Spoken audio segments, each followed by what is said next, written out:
Green literally showed a pic in our Oversight congressional hearing. So I thought I'd bring one as well. Now, this, of course, we know is President Elon Musk. He's also the world's richest man. He was the biggest political donor in the last election. He has billions of dollars in conflicts of interest. And we know that he is leading a power grab, also abided by and encouraged by Donald Trump and, of course, the chairwoman, Congresswoman Green. Oh. Representative Robert Garcia. Yeah. Now, that's how you message. He's brought a picture, right, of Elon Musk. Instead, I brought a picture of it, too. Okay. And then can I just say part two of Robert Garcia awesomeness on CNN? Here we Do you think that calling Elon Musk a dick is effective messaging for confronting what is a potentially irreversible transformation of the U.S. government? Well, he is a Oh, God. I needed that for my soul. After the booing of Trump at the Super Bowl, I needed that for my soul. Yeah. We're desperately trying to get Robert Garcia on. Hi, Rock. I love that you said, maybe radio's not part of his strategy. It's not part of anyone's strategy. Do you think anyone plans to end up like this? Listen, we love you, Robert. Come on. We do. We do. From California, gay, awesome. He used to be the mayor of Long Beach. Yeah, no, exactly. Oh, my God. That is how you fight in these times, right? Yep. Sorry, Bella, about the not wanting to end up like this. I know you're just starting out and you're all full of wonder. Yippee! Can't dim my sparkle. There's nowhere to go but up from my basement. Wow. She dimmed my sparkle a long time ago. No, don't tell me that. No, sparkle, Neely, sparkle. You still sparkle. Okay, once again, I guess I'll wear my I Stand With Ukraine shirt because I'm the only one. Okay, we'll get to the whole, by the way, he's made not just the United States lawless, but the entire world, because now it's just okay to just take other countries that you want, that are wearing a tight dress and are bent over a jukebox, in your opinion. I'm just saying the new rules, just so you know what they are. So we've moved on from pinball machine? But let's just stick with people calling people, because it's the one thing I'm jealous of, is that CNN gets to say, and we don't. Well, you could move off of terrestrial radio. No. I wouldn't. Why would I be such a... It's my binky. Yes, Anderson Cooper called former, what's his name, Governor Sununu, and he is, in fact, so once again, what? Oh, do we have that audio? Yes. Oh, I didn't realize that. Sorry, here we go. To complain about this administration about transparency when this president takes open questions on a daily basis, yet Joe Biden didn't show up for a press conference in 6 months, is insane. You're not going to be satisfied till he shows up with 10,000 pages. But he's talking 10,000 pages. Yeah. He's giving very specific things, yes, but he's not actually giving any evidence of that. Some of the details that have come out, like the $59 million spent on luxury hotels, it's actually not... talking about the FEMA money for migrants, that's okay now? No, I'm not saying it's okay. I'm not saying it's okay. Don't put words in my mouth. So would you stop that? Would you stop that process? Don't be a... Okay, Anderson Cooper was completely correct. He was being a D, so we apologized to him afterwards. Yes, he did. But first of all, Anderson's point is exactly what journalists should be doing. Right. What do you call it? Elon Musk is not, he's lying. What's the word? He's lying, say it. Right? When Elon Musk admitted, there's no $50 million for condoms in Gaza. I'm not going to get everything right. That's not getting something right. That's lying and doubling and tripling down on it. And Trump doubling and tripling down on your lies. And that's what this stupid press conference was. He's not giving any specifics. He's just saying it. Yeah. Where are we really? You're going to believe him? He just got a new $11 billion contract. He is in there helping himself, and then it looks like helping himself to your Social Security money next. For armored Teslas. Armored Teslas. Oh, my God. And plus, all the money they're spending, $7 million the first week for his Doge bags, right? And God knows how much for the Super Bowl. For big balls. Yeah. We're spending a lot on big balls. God. They are not cutting waste at all. Oh my God. Anyway, but so this whole exchange. So Johnson, they're trying to give them credit for. Oh, look at the transparency. They're answering questions, and they're lying to reporters. And thank you, Anderson Cooper. Because he brought up the what do you call it? That was the other thing. Luxury hotels for migrants in New York. Right. And They basically put migrants in closed down hotels. right. And so Yeah. that was a lie. Right. So that's what Anderson Cooper was pointing out. He said, and so, Sununu's trying to like confuse him by going, oh, well, that's okay. It didn't happen. It's not like, is it okay or not? that didn't happen. Right. So can I just say, this is the other reason Morning Joe has lost over half of their audience. Because Joe Scarborough said the same thing. Morning Joe applauds Elon Musk for extraordinarily important press conference with Trump and for transparency. Give me a break. For God's sakes, MSNBC, Morning Joe, it was like the highest rated morning show ever. Move her there. Move the weekend show to the afternoon. Do I have to do everything? I'm going to go in there and knock some heads, Chris. Why haven't they hired you to be their news director? I would like to be the new program director. I've got a lot of ideas. They are lousy with talent on the weekend. Didn't they just hire a new news director? I think they did. Keep all the other people's, the Wills and things. Who are the other Jonathans? Whatever. But dear Wills and God, things? Joe Scarborough gave kudos to Elon Musk. This is exactly how we got here. Saying it was good that he spoke to reporters alongside Trump. Thank God for John Heilman pushed back. He said what happened yesterday was not transparency. He said Musk made dozens of totally unsupported claims to justify what he's doing, and it looked like he was filibustering and making stuff up. Thank you, John Heilman. He's making stuff up. Don't give him credit for transparency. What did he say? Oh, we're being transparent because we're posting what we're doing on X. Really? You're posting what you say you're doing on your social media platform, and that's transparency. That's bull is what that is. Thank you. I'm giving myself a standing ovation. Yeah, this program used to be in that time slot on MSNBC. Yeah, Bella, you got here too late. Yeah. You're here in Mommy's downward spiral. Oh, We were well. there for 3 days. Hang on. I'm dumpster diving for something I missed. What did you? No, right. God! It's too late now. You're a mess. Yeah. Okay. It's raining. I blame the rain. Yes, I blame the rain. I can't stand the rain against my window. That's my Tina Turner. Okay. Wow, Bella seemed It less was than good. impressed. It Yeah. was good. Don't patronize her. Don't. What does Frangela say? It sounds like someone put Katharine Hepburn in a bag and shook her. No, they say it's your. Okay. Stand the rain. They say it's your Fred Sanford impression. Does not sound anything like Fred Sanford. Okay, is anybody Bueller, anybody surprised that Trump just kind of gave Ukraine to Putin?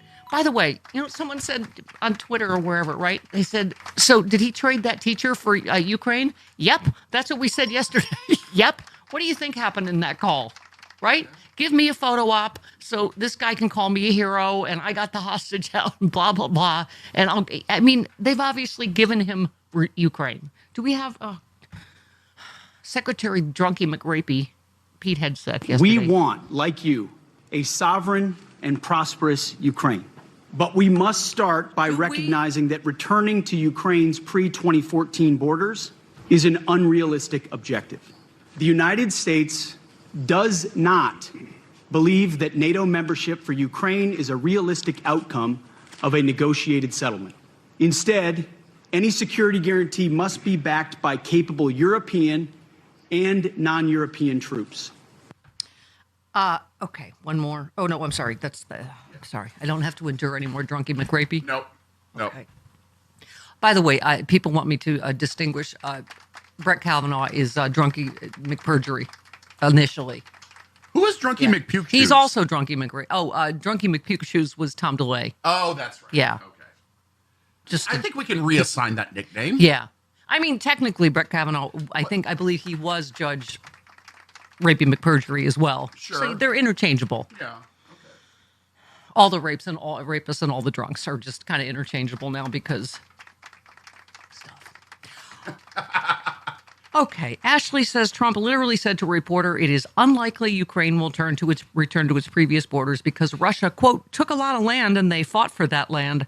Russia invaded a country and massacred people for no other reason than to take a lot of land. Our country is a disgrace right now. I mean, what? Did I say it right, Chris? He's made the entire world lawless. Where these are the new rules. We can just take Gaza and Obviously, Putin, and we knew it. Again, you saw this coming like a freight train from 11 billion miles away. Of course he was going to do this. He works for Putin. Right. Putin helped install him. I mean, it's why we're here. Right. I gave you a story this morning. Europe no longer looks at us as an ally. Oh, I didn't have time to get to new Korea. I barely got through all the old Korea. Yeah, we're not a reliable ally anymore. Of course not. According to the EU. We just installed a Russian asset as the director of national intelligence on the same day we essentially gave Ukraine to Putin. I mean, which again, you could have seen this coming from a mile away. Oh, I have a question for you, Chris. This is a little light bulb moment I had, Bella. Mama will have these once a decade. Once a decade, so pay attention. No, you know I try to... Despite the fact that you are generally, wrong, you make good points that we need to discuss. So, because you kept saying after the election, and that there was you felt like it was condescending to say this was just about the price of eggs. Right. It seems like liberals are still talking down to people. Right. That people had real concerns about prices. How dare you be concerned about your own family's economy when we have other things going on? Okay. We can all disagree. Obviously, I think disinformation, racism, sexism were larger, factors. But I get it that people, I take your point that people were concerned, some segment, it's impossible to know who voted for what and what percentage. But I take your point that people were concerned about prices. Here's my point. More than concerned, they're scared. But I feel like I'm going to come back around to seeming like I'm a liberal, talking down to people or calling them stupid when I go, you're watching all the clips yesterday on TV of Trump saying over and over, I'm going to bring prices down on day one. Day one, the prices are coming away. Okay, here's my point. Who believes that? Like, where is that calling people stupid to say if your critical thinking skills led you to believe that Donald Trump could bring prices down on day one? Yes. Then it's not just you were concerned about prices. You're stupid enough to think that Donald Trump was going to bring them down on day one. Calling people stupid isn't going to bring them over to your side, Stephanie. It's stupid. It's not going to bring people over to your side. So, that is why Democrats are losing members. Inflation is way up under Trump. I mean, it's because of all his... Both things can exist at the same time. His destruction. I mean, it's... My point is, I don't know how to feel about people to go, oh, okay, you believed... And again, it'd be different if he was new. This was like 2016, but you believe Donald Trump was recorded as having 30,000 lies during, his first term. So if you believed that he was going to bring prices down on day one, I don't know what to say.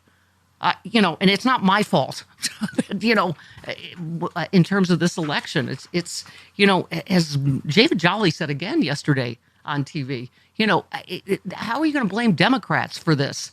Like, we've been the ones over and over fighting to keep people's prices down. Trump isn't doing a thing about bird flu or anything that's actually causing these prices to go up. Corporate price gouging. Kamala Harris had a plan for that. It's this corporate price gouging that has continued after COVID. Okay, but right now, all Democrats are doing are calling people stupid for voting for their own personal family economy. I don't even want to call it stupid. That's not bringing people over to the Democrats' What I'm saying side. is 10 years in, how do you still believe this obvious liar? Like, it just... I don't know, but that's not... What you're saying isn't bringing people over to the Democrats' side. Like Nicole Wallace said yesterday, even those of us that think the worst of Donald Trump and have from day one, she said this is, somebody said, 55 times worse. It's not like it's twice as bad as we thought it would be. This is 55 times worse than we thought this could possibly be. It absolutely is. So, anyway, I'm just... this whole Doge... saving money. Congressman Greg Caesar, don't know who he is, but he said how much Elon Musk makes from the government a day. $8 million. How much a senior on Social Security gets a day? $65. Guess which budget Musk and Trump want to cut?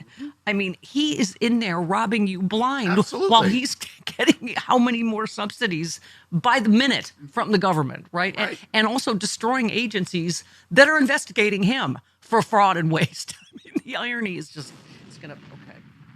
Bella, I'm sorry. It's the first time you saw Mommy and Daddy fight. We're not breaking up, and it's not your fault. No, not again. Oh, no. Do you come from a broken home? No, I don't. My parents are happily together. Oh, thank God. Oh, I thought we triggered you. Mommy and Daddy love each other very much. Daddy's just really super irritating, and that's why. Just kidding.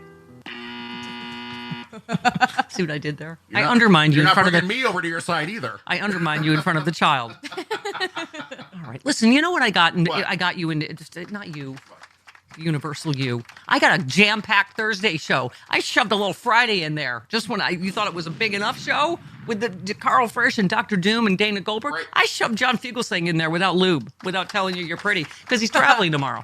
Yes. What do you think about that? Uh-huh. Yeah. Extra. No extra charge. Okay, 21 minutes after.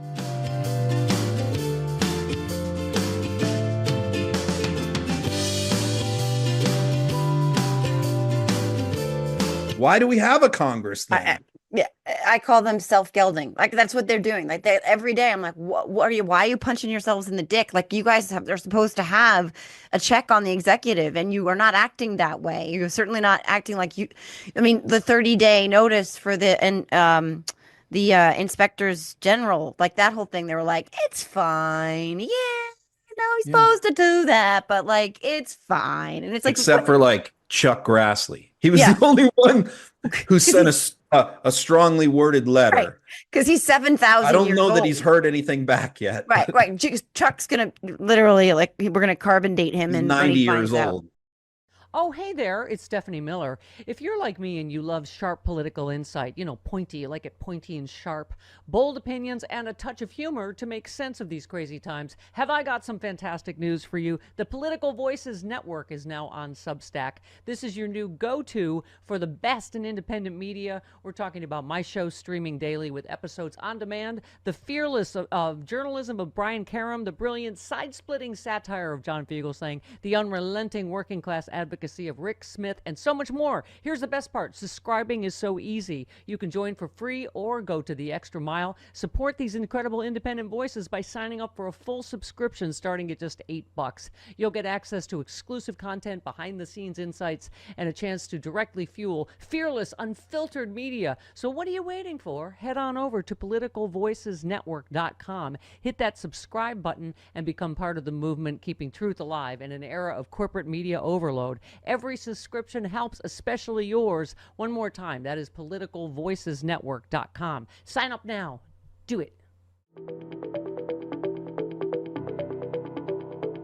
Now more than ever, people need to work with companies that share their values. Credo Mobile has donated nearly $100 million to help progressive organizations fight for reproductive rights, social justice, the environment, and equality.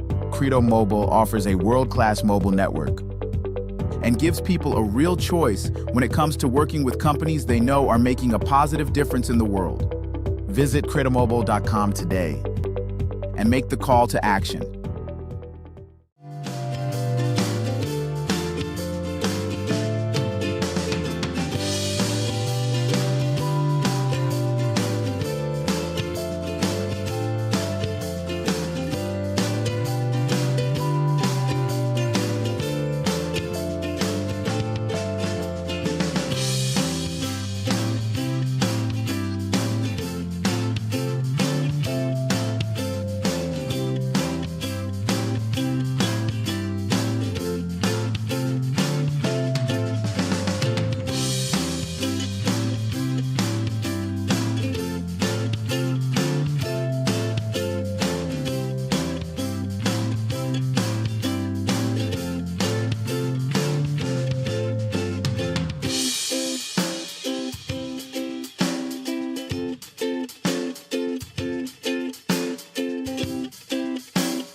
she's already hip to radio. Though she's like, well, it's not a real fight. It's a fake radio fight. We've been doing it for 25 years. Exactly. And now the lines are full. Mission accomplished. Yep. No, but I was saying that's why it's important we had Pastor John Pavlovitz on, because I said I wish I was a better person, that I didn't feel so strongly that people are stupid that believe this obvious con man that he was going to bring prices down on day one, if that's why they voted. Yeah. But I don't know what else you call it. Lack of critical thinking skills, something. But but here we all are now. Yep. We're all playing $11 billion in egg. And it's just, anyway, I can't believe anyone believed him on anything that he said. But anyway, Baby Bell, I'm not sure if you were saying, because Trumpers, I don't know if you want to talk about it. Yeah. We have to do our on-air, off-air conversation. Yes. We haven't had that yet. Yes. No, yeah. I am half Latina, on my mom's side, and some of them are Trump supporters, and it drives me bonkers because they immigrated here from El Salvador. Right. They had to go through that process while a civil war was happening, and they, were able. It's like, see, and I did a DEI hire without even knowing it. I didn't know she was half Latina. See, I'm more woke. I'm so woke, I don't even know how woke I am. Well, it's because we got rid of our DEI department stuff. Yeah.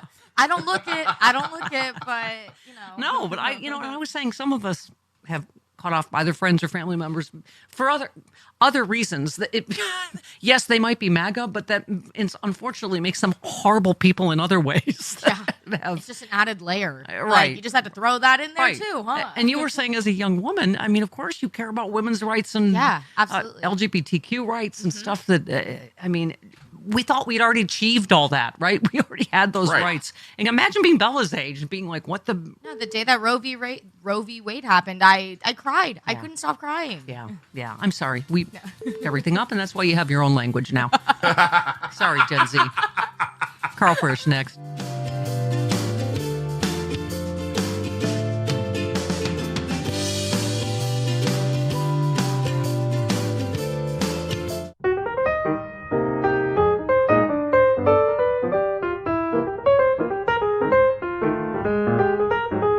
So the U.S. media is talking a lot about secession these days. That's this fall's clickbait. A recent poll from the University of Virginia Center for Politics showed that 52% of Trump voters at least somewhat believe that the red states should secede from the United States. I'm still waiting for certain Trump supporters to secede from the Confederate States. But don't worry, though.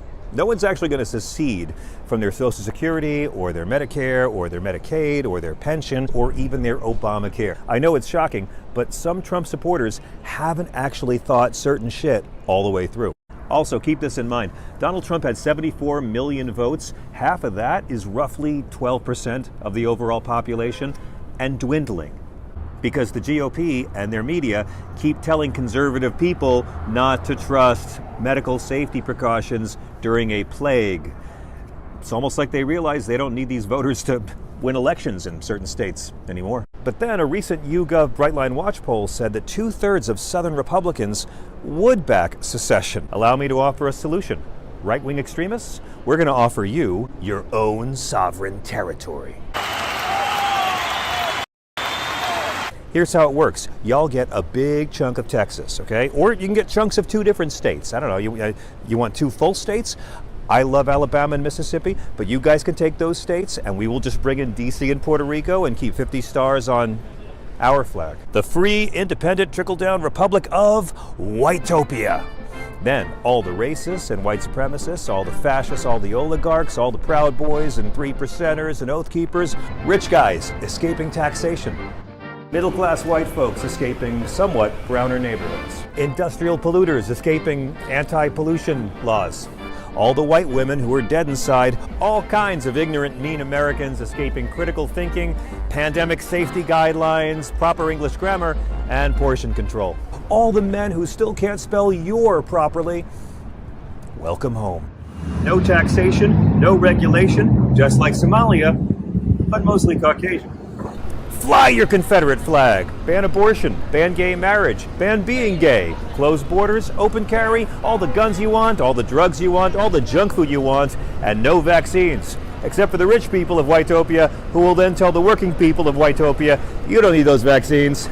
You know, like it is here now. And Supreme Ruler Trump gets to go full Scarface meets Caligula. Military parades in his honor, his face on gigantic billboards, stadium rallies. He can execute drug dealers on camera. He can marry his own daughter on camera. It's going to be like a Werner Herzog movie. Trump and his two sons, Fredo and Shemp, they can show up wearing full military uniform if they want. And best of all, he can sell his supporters even more merch. And all the liberals and progressives and moderates and sane Republicans will stay here, and we will work together, and we will fight, and we will compromise to try to help the majority of Americans. But we only have one condition. Before you secede, we get to install cameras everywhere. At the 3-month mark, we turn the cameras on, and the rest of the world gets to watch it streaming for $100 a month on pay-per-view, just to see how well your economic theories really play out with no interference from us. At the 6-month mark, when Whitopia has become a third world shithole hellscape with no regulations, ruled by a dictator thug who dresses like the captain of the Love Boat, then we'll send over a tiny piece of those pay-per-view profits as foreign aid. At the 1-year mark, we're going to have a lot of desperate Whitopian caravans of refugees at our southern border begging for amnesty. Boo-boo, I don't think so. Mexico's that way. Go make your case to them. America's full. And we have to build a wall. Now, of course, none of this will ever happen. Every red state has blue cities. Every blue state has red counties. We are interconnected as a people. We will rise or fall together. America is where you're stuck with people even if you can't stand them. You know what that means? We're like family. It's true, there are two Americas, but I view us as being more like a pair of conjoined twins who share a heart. We don't see eye to eye, we're not the same, but we can't be separated because we share the same heart. That's America. Although, in reality, in this scenario, only one of the twins has a brain, and the twin that doesn't have a brain won't stop just beating the crap out of the one that does have a brain. The one that has a brain just has to sit there, I guess, and fucking take it, because that's civility, right? When the brainless twin goes low, we gotta go high, so we just keep getting pummeled and pummeled in the face by our brainless twin because we share the same heart.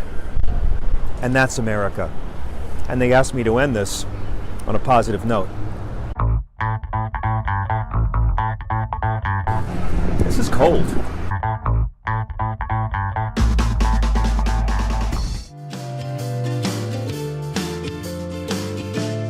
Morning. Good morning. How are you? Good afternoon. I think the standard answer is crappy because I'm a sentient human being. How are you?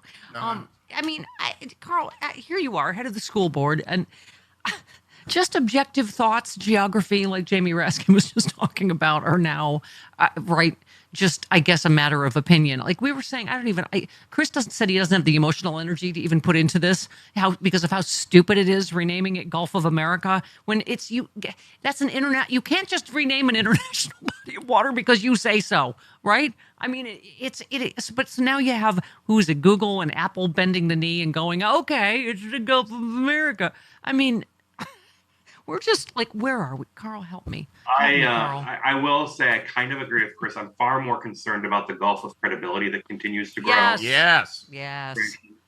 Or lack thereof.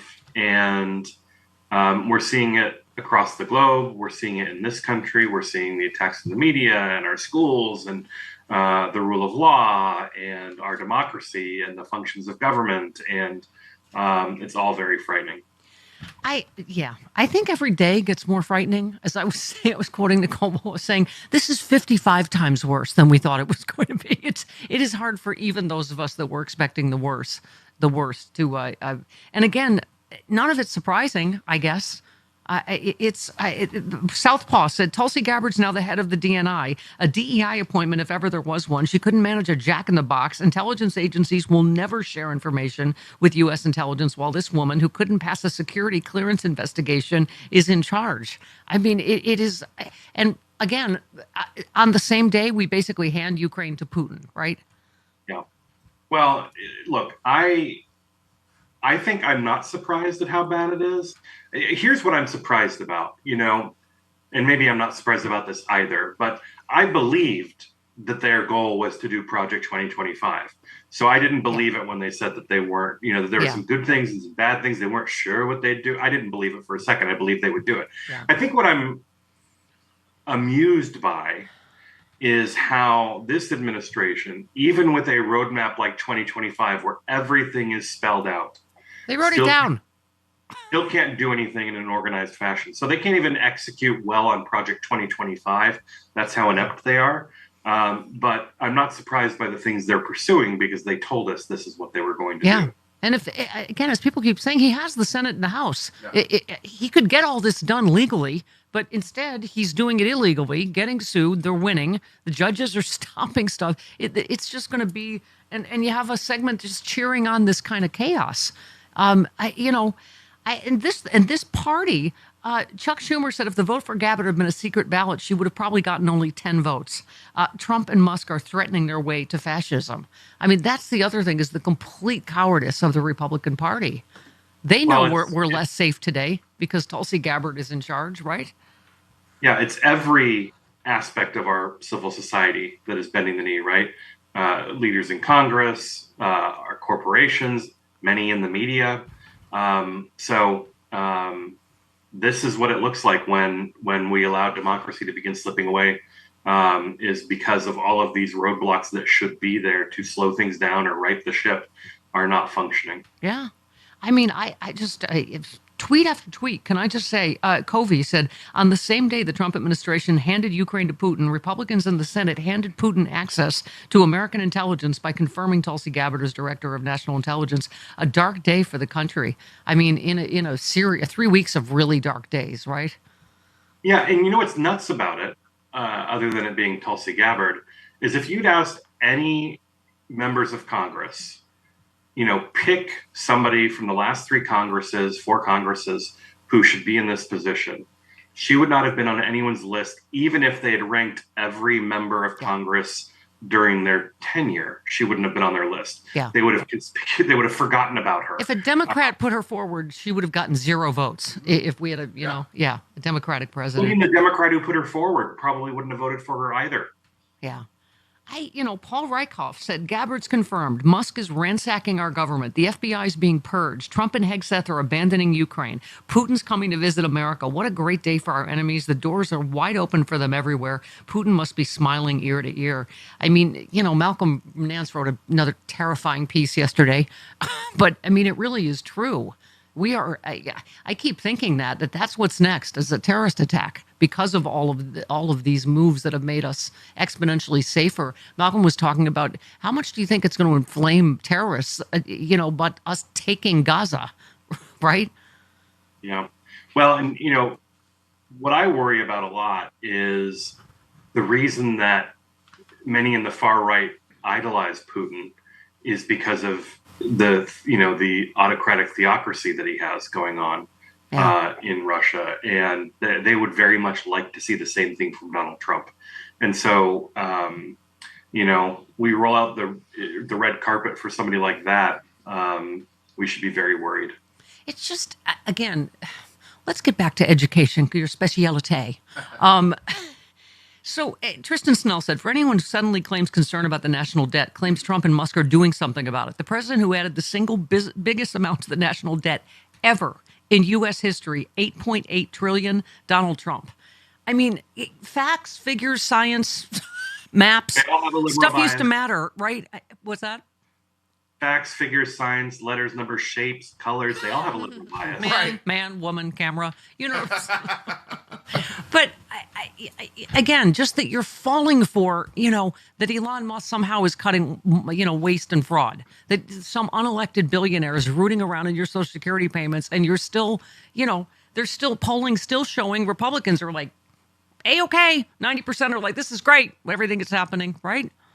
Yeah, because again, their barometer of what good governance looks like is if liberals are angry, which is always a great way to determine whether something is functioning properly. Makes absolutely no sense. I mean, you don't even have to take our word for it. I mean, look at what Marco Rubio has said, right? Like about USAID. I mean, he said it, like, if you think you're going to cut foreign assistance to address the national debt, you're wrong and you're dangerous, because it's less than 1% of the national. The facts and figures don't add up. You know, it's math isn't mathing. So you've been family with us for 20 years. So let me drag you into our latest family food fight. Keith Boykin says, August 2024. So when I win, I will immediately bring prices down starting on day one. Trump 2025. The government reports inflation is up, car insurance is up, gasoline is up, the price of groceries is up, the cost of eggs rose 15% last month. I go back to, Carl, I know that I'm a liberal talking down to people, but is it lack of education? Is it lack of critical thinking skills that anyone 10 years into this believed that on day one he was going to bring all those prices down? I think there's a segment of our society who will just say whatever he wants them to say and believe whatever they want him. He wants them to believe. And by the way, stuff we said as a joke. Did you see his what was it, Troth tweet, whatever it is, yesterday? He said Biden inflation up. He's going to blame Biden, and his cult will just go, yeah, it's Biden's fault, right? Some people will believe it, yeah. But for how long, Carl? For how long? I mean, look, I think there is a shelf life to all of this, and the people in the middle or the people who are infrequent voters, you kind of run into two problems, right? Like infrequent voters are also people who are not consuming media on a regular basis about this stuff.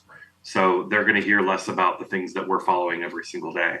But eventually they will clue into the fact that they've had the wool pulled over their eyes. And I think it's setting up for a very good election cycle for Democrats in 2026. Yeah. I mean, people on, socials are seeing it. Molly says Trump starts a global trade war and then blames the last president when inflation spikes. He blamed Obama for the plane crashes. I mean, so, yeah, this will probably just continue. He was going to I alone can fix it. Goes right to, I can't fix it, but it's not my fault. It's fill in the blanks, Paul, right? Well, I mean, Donald Trump has never taken responsibility for anything that he's done. Right. Yeah, ever. Even when he took over for Obama, it wasn't the previous administration that was leading to all the economic success he had. It was him. So he will take credit for the good and cast blame for the bad.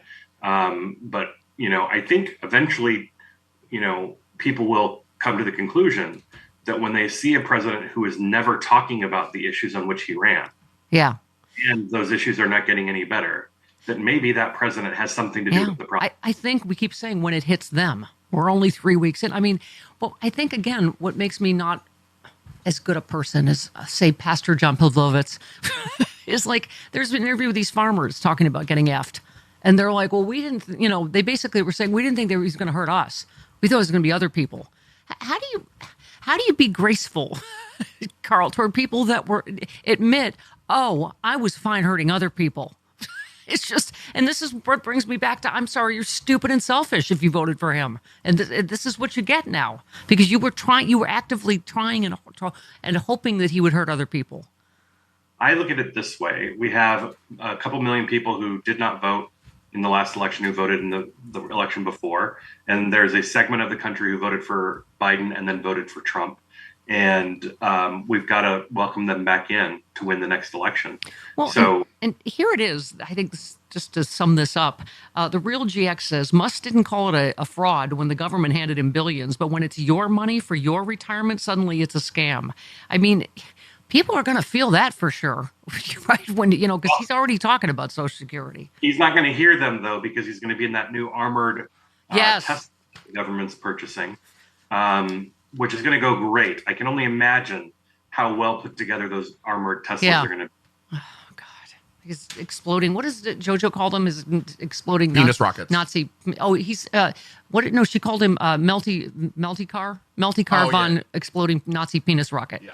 Okay, it's his long name. It's his formal name.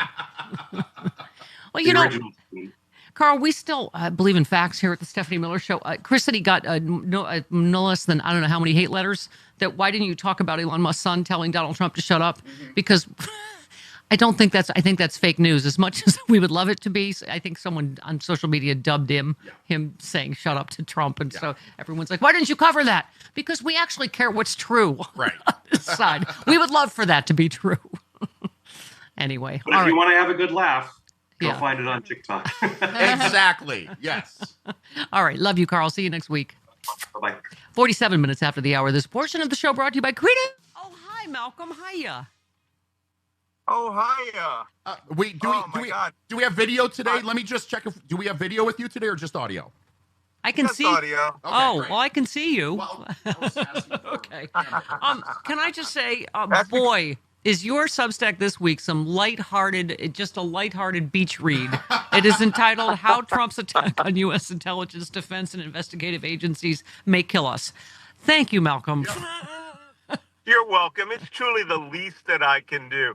We are in a disastrous world of hurt. I know everybody is hearing that all day, every day, and now it's becoming a fact. Tulsi Gabbard is probably going to get confirmed today as Director of National Intelligence. Yep. But that's okay, because according to Elon Musk, they're going to get rid of, 4 CIA officers and replace them with 1. Yeah. So that's going to be a mean-ass trick. But we are in very, very serious danger, folks. I mean, this whole piece is, terrifying as usual. But you just said there's a saying in the U.S. intelligence community that we work for the National Command Authority, that we don't care about the politics of who's sitting in the seat because it's our sworn duty to serve the position, not the man or the woman. I've kept the faith with that oath from the first moment I swore it. I've never questioned my loyalty to the United States of America. It breaks my heart to say I question the person presently sitting in the Oval Office because I don't believe he is loyal to America, the oath of office, the Constitution, the people of the United States, or anyone but himself. And as if to prove me correct, Trump just decided this week he would take a sledgehammer to U.S. intelligence. I mean, go ahead. Yeah, go ahead, Malcolm. A sledgehammer to U.S. intelligence in addition to everything else he's destroying. Yeah. Right? Let's just put this very plainly. Yesterday, I spoke to about 2,000 some odd Americans who were living overseas who were part of Democrats abroad. And we had people from everywhere: New Guinea, Burundi, Svalbard, and Norway. And these people are all terrified that they're going to be considered part of this disastrous, treasonous regime. Yeah. The United States is now setting itself up at becoming the global pariah, worse than Russia, if he carries out anything that he's doing. But the first thing he's doing is he's sledgehammering every aspect of American government, and we are going to see a massive economic collapse. Not just economic, but social as well. Right. And we will have no protections. The FBI won't be there to protect you. The CIA won't be able to detect foreign threats. NSA, if Tulsi Gabbard gets in, will likely turn in and use its systems on the American people the way that Edward Snowden said that we were, which we weren't. This is a disaster for all of us. And let's stay in Russia for a minute. Your friend Joe Walsh tweeted in other news today, Trump said Ukraine may be part of Russia someday, just like we're going to take Gaza. Yeah. Not a surprise. Putin, once again, just absolutely loving Trump back in the White House. I mean, if you read your first book, Malcolm, Plot to Hack America, you understand all of this that's happening, don't you? Absolutely. And the worst part is I've written 4 books, and everything in all 4 books have come true. Yeah. So there's one thing that you have to understand. These people have been plotting for 4 years, and not just revenge against America, revenge against Democrats and liberals, but revenge against the world. They have this bizarre 19th century view that they're going to take over large parts of North America and turn it into some white Christian nationalist paradise. And I don't have to say this. This isn't rhetorical. It's what they're saying. Yeah. It's what they're doing. Pete Hegseth went to Brussels to the first NATO working group meeting after those guys had been working with a 4-star general, statesman, scholar, and this guy comes in and says flat out, Ukraine will not get its territory back to before 2014. He's essentially saying he is willing to concede everything Russia has taken thus far since 2014. Yeah, and he's sending... who has a problem with that? Ukrainians. That's right. Well, he's sending Vance over to meet with Zelensky. This is going to be our next quid pro quo, right? He's already said, oh, yeah, we're going to... This is like a stick-up.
Malcolm. Hiya. That they're being fed a steady menu of poison. They're happy to swallow it because they have to feel like they're better than the other, whoever that other is. So they'd rather waste their time on transgender issues. I was asking an honest question. I just don't understand how anyone could believe him 10 years into this. Only 30,000 documented lies in the first 4 years.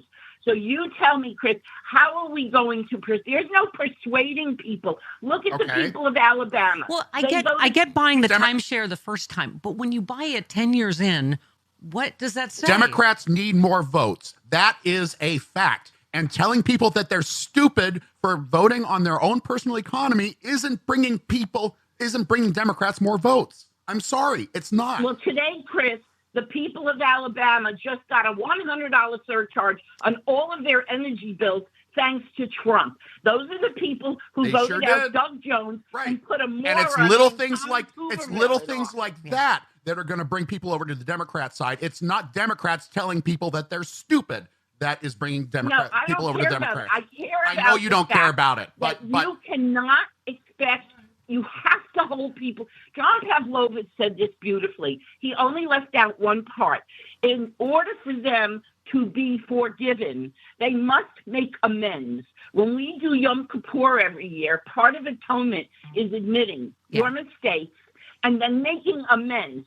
The Republican voters and Sue, by the way, that's all I require. They don't have to grovel or kiss ass like, all these Trump sycophants. Just say, I was wrong. I got I got tricked. Sorry, this hurt a lot of people. And it's like, fine, great.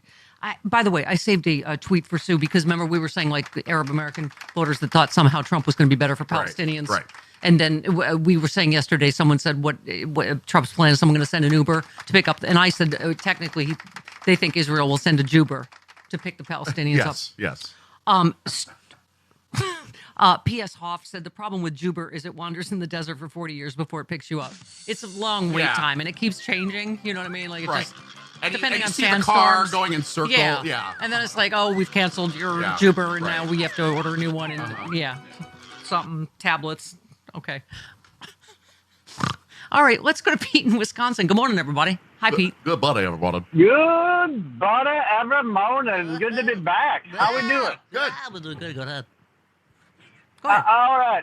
So I see we're all fired up this morning. I don't know if you guys had a chance to talk about the $80 million stolen back from New York City. Yes. So I don't know what a red line is anymore. Yeah. But that seems pretty red liney to me. Yeah. And I don't exactly know, what to do about it. However, at a certain point, I think we got to start talking about like national strike or something, or doing something collectively saying, knock it off. Yeah. Because I don't know what a bridge too far is, but that is a bridge too far. Yeah. And, oh, by the way, if you give me a little second here, Steph, my name is Pete Adams. I ran for Wisconsin State Assembly in 2021 for a special election in District 37. I came within a whisker of winning. I didn't win. I helped get 3 people elected in the Wisconsin State Legislature, flipped 3 seats. We didn't get the state to go our way in the federal election, but God bless it. I'm thinking of going after Glenn Grothman next year. Oh, yeah. I just need to get a little name recognition out right now. Well, now you have it right now. I mean, Pete in Wisconsin on the Stephanie Miller Show. That's it. You have hit the top, man. I think, the only way to fight fascists is with mook power, I think. Yep. That's right. Power to the mooks. There we go. 58 minutes after the hour. Dr. Doom, next. Every day, thousands of kids start vaping. And I can't let this happen to my kid. Of course, it's awkward to talk to your kids about the dangers of vaping. Hey, bestie, how sketch is me? It's hard to get their attention. Ready? Go. Yes. Look at that. You even turn yours over. So if you want to talk to your kids about the dangers of vaping, you have to get it trending. Right, Backpack Kid? Let's do it. First, invite your kid to do the vape talk. Let's try this. All right. Why is he here? Yeah, I gotta get it trending, honey. Come on. To the left. To the right. Let's go.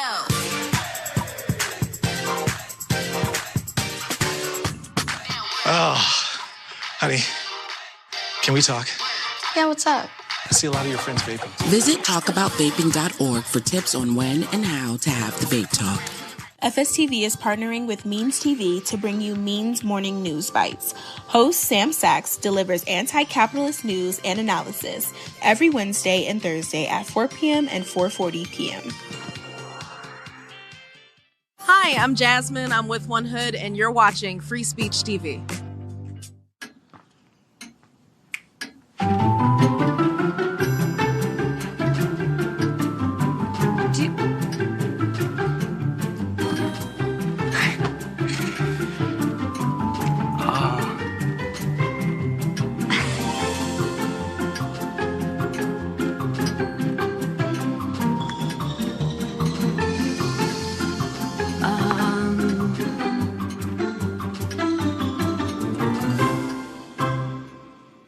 Listen, you're my friend. I noticed you haven't really been yourself recently. Yeah, I feel like something's up. How are you? Are you okay? Is there anything you want to talk about? I just want to know how you're feeling. And listen, even if you don't know what to say, I'm here to talk. No matter what you're going through, I just want you to know I'm here. I've got your back. When you want to talk, I'm here.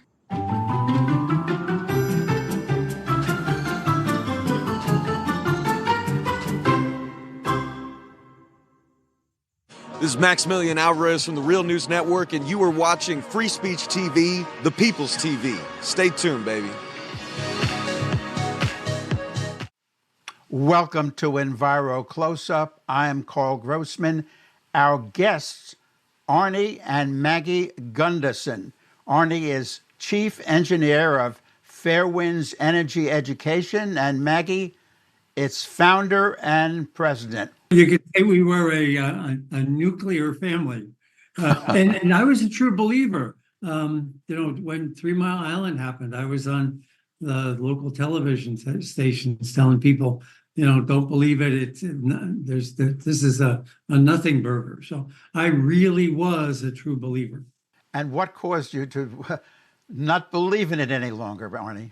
I found the company I was working for had violated its NRC license in several areas.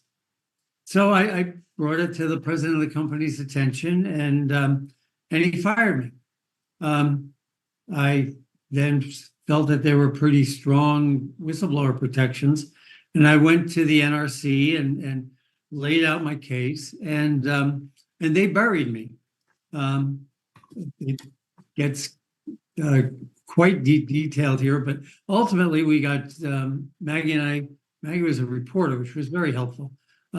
We got John Glenn involved, and we had congressional hearings where the inspector general found out that everything I had said was right, and that the nuclear industry tried to bury me. The NRC's management staff knew I was right and decided anyway to bury me. So that's a life-changing event when that stuff happens.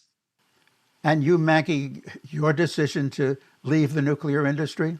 I had already left it and was working as a freelance journalist and writer because we had 2 children, and I wanted the flexibility of being on their schedule because Arnie had to travel a lot for his job. So I was not there. We also had chosen to agree to disagree on several key issues. I had read a lot of Rosalie Bertell's work and Ernest Stern Glass's work, and we did not agree on that. And I was concerned for our planet and concerned for my children. Thank you so much, Arnie and Maggie Gunderson of Fairwinds Energy Education. This has been part 1 of the interview with you, to be followed up with part 2.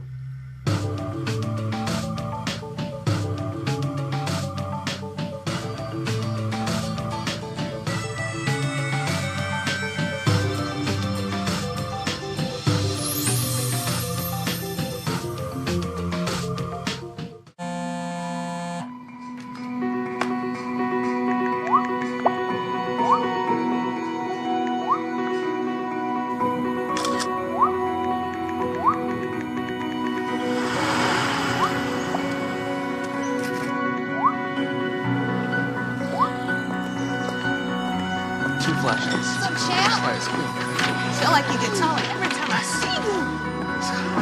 Congratulations, Want to inspire fellow FSTV viewers and make a powerful difference? Frontline funders are the heart of our pledge drives and make match days possible. Without them, pledge drives could not provide the critical revenue we need to deliver the programming you love. Here's how it works. Every quarter, dedicated supporters like you step up with at least $1,000 to our Pledge Drive matching fund, increasing the impact of every donation.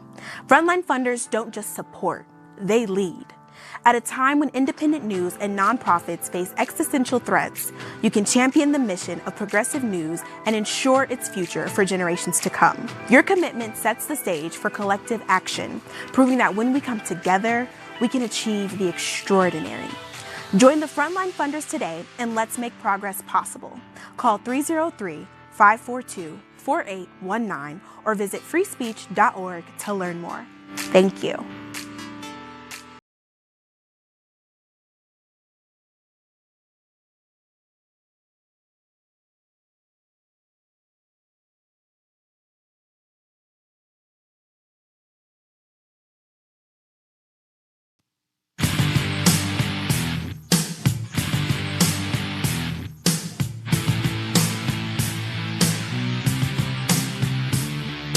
It's the Stephanie Miller Show.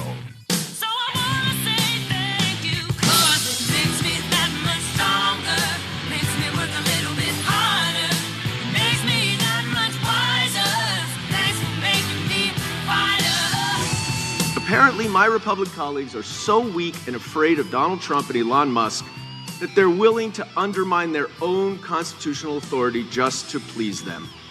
You're giving away your own power in fealty to Donald Trump. So, Mr. Chairman, I ask that for our next hearing, we actually do some oversight and accountability of what this administration is doing right now, not what the Biden administration did years ago. Yeah. Thank you, Representative Dan Goldman. Can I just tell you the cutest old-timey thing that just happened? I mean, Bella thinks I'm old, and, you know, she doesn't get most of my references. Dr. Redlener, who is, you know, just a fantastic human being. Yep. So he just called you to let you know something while we're on the air. My mom used to call, too, when I was on the air. Uh-huh. Yeah. Just a great. But we were just saying, not only do people nobody calls anybody anymore. Right, but Dr. Redlener, he'll just call you out of the blue to see how you're doing. Yeah. Like a human being. He's a caller. Yeah. Yeah. Oh, you're not here yet. You haven't been jingled. We were just saying you cannot call people of a certain age. You have to only text them. But Dr. Redlener, not only, he does, and he calls when he doesn't even want something. He just wants to know how you're doing. I mean, that's just old-fashioned goodness. Okay, here he is. If I'm going to get bad news, I want it from him because he's very handsome. Dr. Erwin Redlener joins us now. MSNBC medical expert. Dr. Erwin Redlener. Here he became Dr. Doom. Dr. Erwin Redlener is the founding director of the National Center for Disaster Preparedness and senior research scholar. That's a lot. Good morning, Dr. Doom, old-timey doctor. Hiya. Oh yeah. Like I'm a doom caller, actually, and it's usually not great news. But you know, even people my age don't call people. So you're like, oh my God, who's dead when someone calls you? But you're just calling. Yeah, exactly. No, but I find it so much more satisfying to have a conversation with a human being, and I don't know, that's my thing. I just had I had a conversation with a friend how we were saying even people in my age group don't call anymore. We text, and there is something about that in terms of human connection that we've lost. Yeah, don't you find something missing in that kind of just like the little thumb communications? I've gotten used to you now when you call because I assume someone's either been murdered or, you know, the rapture is here. But then I'm like, oh, you're just calling to see how I am, like a human? Anyway, yeah, we were saying off air, Doc, it is just a lot for any human to get your arms around what is happening. I was just saying, I just had Carl Frisch, who's the head of the Board of Education. I forgot to talk to him about Trump shutting down the Department of Education. But there's so much that it's hard to on an hourly basis. I mean, I have my I Stand With Ukraine shirt because we just handed Ukraine to Putin, which we knew was coming on the day we made Tulsi Gabbard Yeah. DNI. It's incredible. And by the way, when I said to you that it's an overwhelming amount of stuff to have to absorb and process and talk about on a show like yours, you said that's the plan. That's the whole purpose of why they're doing this, that we can't focus. We're disoriented. And I think that's totally true. And there's an antidote to that, which is to pick an issue or two that you care about and focus on it and focus hard. Yeah, I mean, some people are good at rounding it up. Luke on Twitter said, we're taking over Greenland, Gaza, Panama, and Canada. A constitutional crisis is brewing. Trump's the head of the Kennedy Center. Our data is on a zip drive on Mars. Bird flu and measles are spreading. Eggs are being rationed. Inflation just doubled. It's been 3 weeks. It's been 3 weeks. Yeah. That he's been in office. So you're doing so much good work in Ukraine. Let's just talk about how heartbreaking this is. Yeah. I mean, obviously, when, Pete Hegseth yesterday said, what did he say? We must start by recognizing returning to Ukraine's 2014 borders is an unrealistic objective. So I just said last hour, Doc, he's not only made in 3 weeks America completely lawless, he's made the whole world lawless. It's okay to just take places because it used to be. And then he said, the United States does not believe NATO membership for Ukraine is a realistic outcome. Well, you could tell from the fact that Putin only negotiated with Trump. They cut Zelensky out of the whole thing, right, that this was going to happen. No, it's incredible. Putin wants Zelensky and Ukraine to be his puppets, and Trump is going along with it, apparently. And I think it's just terrible. But, when the president of the United States used to be called the leader of the free world. Do you remember? It wasn't that long ago. Yeah. And now the guy's the leader, but he's leading us into hell. It's just extraordinary. And the changes he's making in our own government may be indelible, at least for the rest of our lives. And I think I'm very worried. I'm very, very worried about those big changes, eliminating departments and letting Elon Musk into the inner data sets of all Americans is an extraordinary violation of what it has been like to be in the country, country. By the way, this also is going to be the story of our time, too little, too late, this party. So Mitch McConnell is the only Republican who voted no on Tulsi Gabbard. Yeah, thanks, Mitch. Now a warning. I mean, he had a lot to do, could have had a lot to do with stopping where we are right now. But John Bolton, another author of the book, Now a Warning, he said he's blah, blah, blah, blah. Bolton said, I think we knew exactly what was going to happen. Trump effectively surrendered to Putin before the negotiations have even begun. The positions Hegseth announced in Brussels, which I'm sure I'd be stunned if Trump didn't convey them directly to Putin in their phone call, constitute terms of a settlement that could have been written in the Kremlin. Maybe they were written in the Kremlin and got put out in propaganda channels, but it's a complete reversal of the U.S. and NATO position on a number of issues. Putin doesn't want to negotiate with Zelensky. He wants to negotiate with Trump because he thinks he'll get more out of him, and he's absolutely right. I mean, you can tell Trump's statement. I spoke to Putin. We agreed. We want to stop the millions of deaths. First of all, there haven't been millions of deaths, but whatever, taking place. Putin used my very strong campaign motto, common sense. Oh, I see. That's what a terrorist attack on a sovereign country is called now, common sense. Yep. So Trump said millions of people have died in a war that wouldn't have happened if I were president. Oh my God, this is going to be like every subject. It's so insane. And by the way, if you're watching this unfold and you're living in a European democracy, you are terrified that what's next? If Trump gives in to Putin, I guess he already has, what does that mean for Poland and Romania and France and the rest of Europe? It is a disaster. And not standing up to Putin is feeding a dictator, an autocrat, who cares nothing about democracy and really does feel that Russia is entitled to own Ukraine. An extraordinary position to take when you're beginning a negotiation for a peace settlement. It's really quite outrageous. Speaking of keeping up, so today is the Bobby Kennedy confirmation. You had tweeted, your healthcare is under assault, even if anti-vax conspiracist RFK Jr. is not confirmed. Trump's Bible, aka Project 2025, sets the stage for reduction of coverage and elimination of protections for people with pre-existing medical conditions. Let your members of Congress know they must resist. And you said there's still a chance to call your senator about Bobby Kennedy, especially Republicans. Express your outrage. This anti-science, anti-vax conspiracist is even consider being qualified. Make the call. I mean, it just, I think that's what's hard, is what feels like the inevitability. If Tulsi Gabbard can get confirmed and Pete Hegseth, you're just like, and then we have Kash Patel waiting in the wings, you know.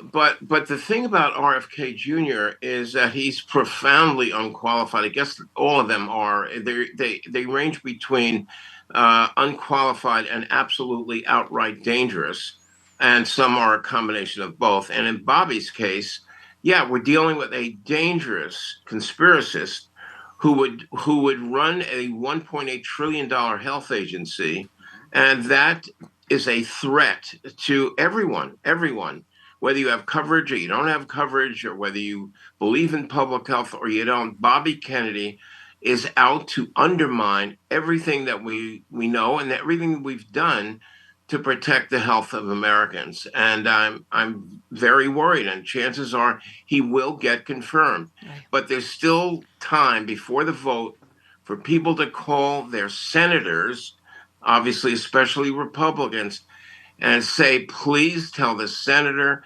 not to vote for RFK Jr. If they hear from constituents, and a lot of them, Steph, that will have an impact potentially. But it's our last chance. I was going to wear my vaccine T-shirt for you today. Then I was like, oh, no, I'm going with Ukraine. I'm going to have to start doing costume changes. There's just too much effery going on. Saved a tweet for you. Undermining CDC as bird flu grows. Eggs are up 53% over the last year, but instead of tackling the crisis, Trump and Musk attack the CDC, remove access to public health data. We lose more every day. 50 lawsuits in our court system.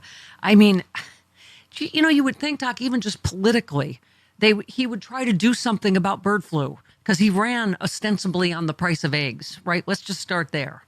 Yeah, he did. And I think we're going to have a very serious problem if and when we get the next pandemic, which is bird flu waiting in the wings. Like, you know, it's imminent. And the fact that Trump, under the surface of Health and Human Services, with Bobby Kennedy in the lead, would have no clue as to what to do and will advise us incorrectly and result in a catastrophe if we have another pandemic. And everybody in health and public health is terrified that we're facing an infectious disease calamity of really worse than COVID. And Doc, here's another that makes me insane, is how this country was able to memory hole his disastrous response to COVID, which resulted in 1 million of us dying. How did he get a pass on disbanding our team in Wuhan, getting rid of the pandemic playbook, telling people to drink bleach and, shove a UV light up their ass, whatever? How did people memory hold this, that he could get reelected? That's a rhetorical question, and I think I'm sorry, there wasn't really an answer. For a long, long time. We've entered a stage of accepting absolute BS constantly from the President of the United States and all of his minions. Yeah. But, in some ways, just as bad as that is how the Congress has fallen, the Republican Congress has been silenced by this autocrat. I don't even know how to interpret that. Yeah. And I think, how do they face? I don't know how they face themselves in the mirror or face their constituents. Yeah. And say, I supported this insanity from Donald Trump. Here's one last one, just in terms of politically. Maria posts, your president made your life-saving medicine 5 times more expensive, but used 12 million, I think it was 20, of your taxes to go to the Super Bowl, and you still can't afford eggs. I mean, we keep saying, Doc, and maybe I'm being hopeful, that this is going to have to hit people at some point, that we're only 3 weeks in. But I mean, honestly, there's already been stories. There's what was it in I can't remember what state, somebody's asthma inhaler. The price went up 5 times. He couldn't afford it. He died. He went 5 days without his medicine. I mean, Right. just the making prescription drugs more expensive, that's just dumb politically. But he just repealed it because Biden did it. And by the way, the Affordable Care Act, Obamacare, eliminated the possibility that you could be excluded from health insurance if you had a pre-existing condition, which probably half of American adults have some sort of pre-existing condition. And it's going to affect everybody, including, obviously, voters. Yeah. And getting that message across that this affects you when you go to the grocery store, when you try to get the medical care that you need, when you're looking at inflation across the board, and you're saying to yourself, I voted for him. Why did I do that? Yeah. I don't know whether people are actually questioning their decision. We've been having this conversation all morning. If anybody comes in good faith and says, I made a mistake, great. Let's welcome them back. But I think, unfortunately, maybe it's more an online thing. I just experience meanness and name calling and, owning the libs. And we love this. And I just, if you're rooting for abject cruelty still, I can't help you, right? You can't help them. Yep. You can't help them. Doc, you are well named. You are prescient in picking your name, Dr. Doom, even before this happened. I don't think he named himself Dr. Doom. Well, we Stephanie. did, but it's true. All right. Yeah, I'm not going to take responsibility. Yeah, for that. come on. Give our love to Mrs. Doom and the Grand Dooms. Yes. We'll do. All right. All love right. you. Bye, guys. Thank you. 20 minutes after the hour, this portion. Hola, Carlos. Once again, you are correct. You said prediction in a not so clever move, Trump will be requesting to be shown on the big screen during the national anthem so as to guarantee the smallest possibility of being booed. And he was still booed. Yeah. Oh, yeah. The Eagles fans were letting him have it for sure. I mean, did you see Fox News put canned applause over it? So right, but then now all the videos coming out, we have it. You have to hear it. Oh, yeah. All the videos coming out from the fans that were there, like a few yards away from him.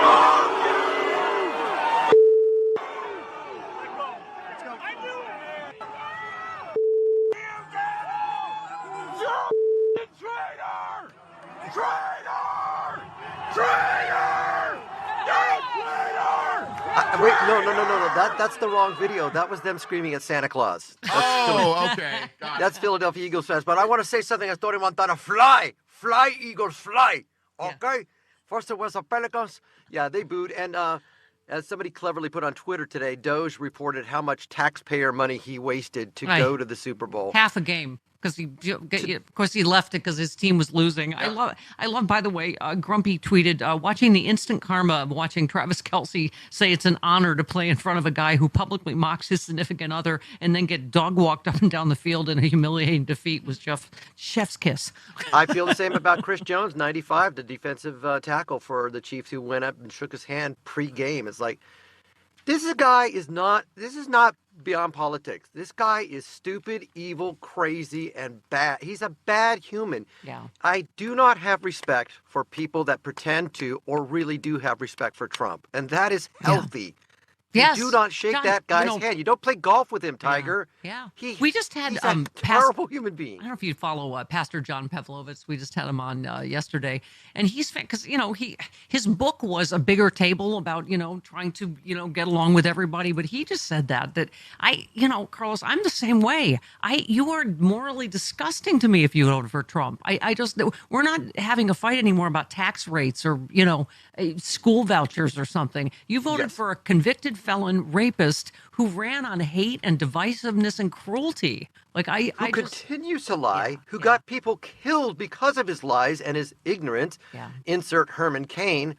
The guy's just a sociopath, and Musk is not much better. I don't understand it. Yeah. I don't like his enablers. I don't trust him. And again, I can't be your friend because I can't respect you. I can't multiply by zero. Life's too short. You tweeted big balls is Elon's DEI engineer incel. Yeah. Richard. Yeah, I mean, you cannot believe some of these stories. You're just like, yes, this is, what's his name? Oh, the guy in the shorts. Okay. Oh, yeah. Edward Korstein, a 19-year-old member of Doge, launched an image-sharing website in 2021 that featured custom posting web addresses that redirected to content hosted on his site. URLs that redirected to his site referenced the sale of child sexual abuse material, racial slurs, and rape. Among the links were a child porn store and KKK is Cool Club. Yesterday, Big Balls was named as a senior advisor to the State Department of Homeland Security. God. He's 19. Two others have posted racial screeds and white supremacist stuff. I mean, this just gets worse by the day, right? Wait a minute, hang on. Is this a different guy? This is a different guy. Darren Beattie, the State Department's acting undersecretary, has repeatedly voiced support for mass sterilization of low IQ trash. Yeah. Oh my God. Yeah. Okay. He was fired from the first Trump administration for, I guess speaking at a white supremacist convention. Now you get a promotion, obviously. You know who else was for mass sterilization of low IQ people? Hitler is the answer to every question. Hitler. We're full in eugenics. I mean, it's just, okay. You said also, dear Adam Kinzinger, thank you for having the spine your Republican Party does not. May I suggest you and Liz switch parties now and bring the few brave ones over? I mean, the cancer is inoperable. Yeah. It really is. What's the point of clinging to a dying ship where the last voyage of Demeter, where Dracula's killed all of your shipmates? Jump off. Right. You're going to die on that cancerous, infested ship.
Yeah, it is the Stephanie Miller Show. You're not going to get used to that, are you? The switching your mic on. No. Okay. This will be another edition of What's All This All About with Justin Trudeau. I've said unequivocally from the beginning, there's not a snowball's chance in hell that Canada will ever be the 51st state.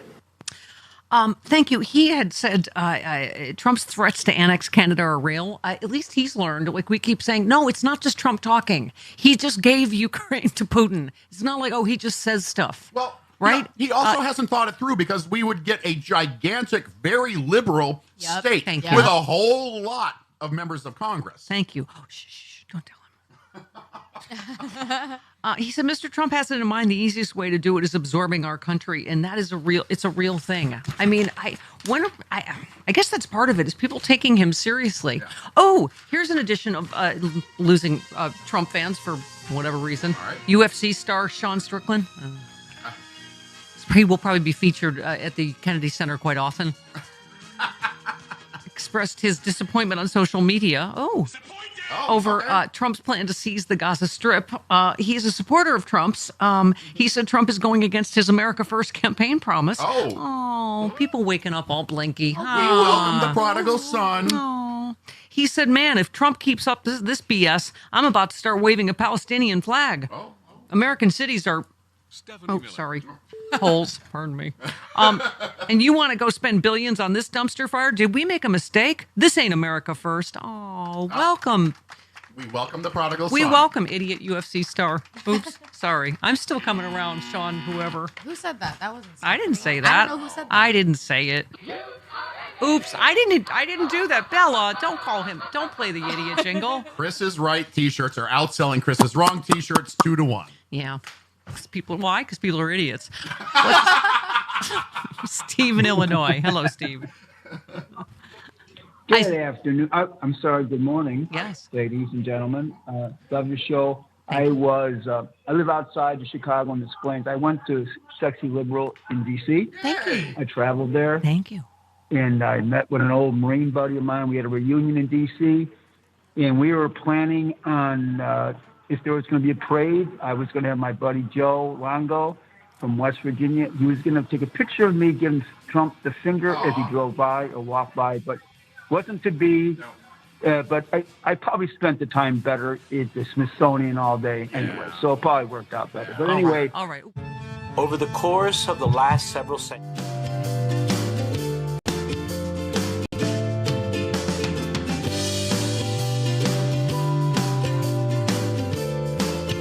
Oh, hey there, it's Stephanie Miller. If you're like me and you love sharp political insight, pointy, you like it pointy and sharp, bold opinions, and a touch of humor to make sense of these crazy times, have I got some fantastic news for you. The Political Voices Network is now on Substack.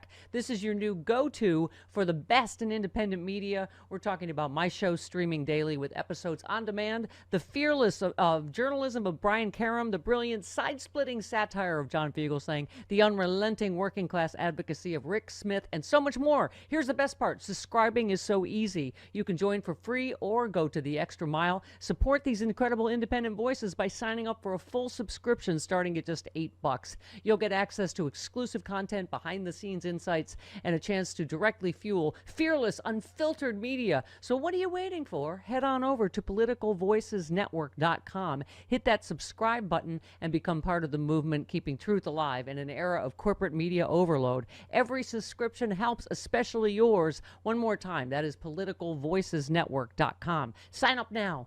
Do it. Yeah, I watched the press conference in awe because they basically doubled down. She basically doubled down everything that Donald Trump, said yesterday.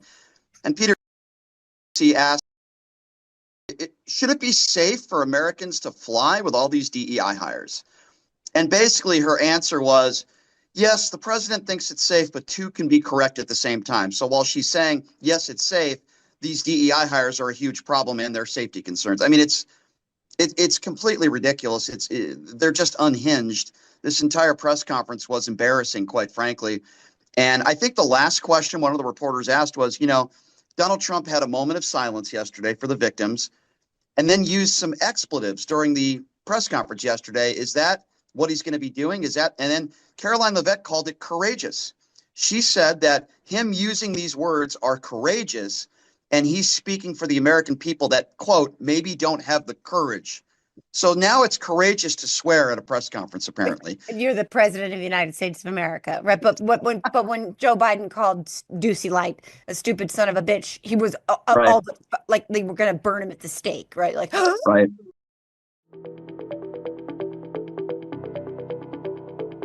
Now more than ever, people need to work with companies that share their values.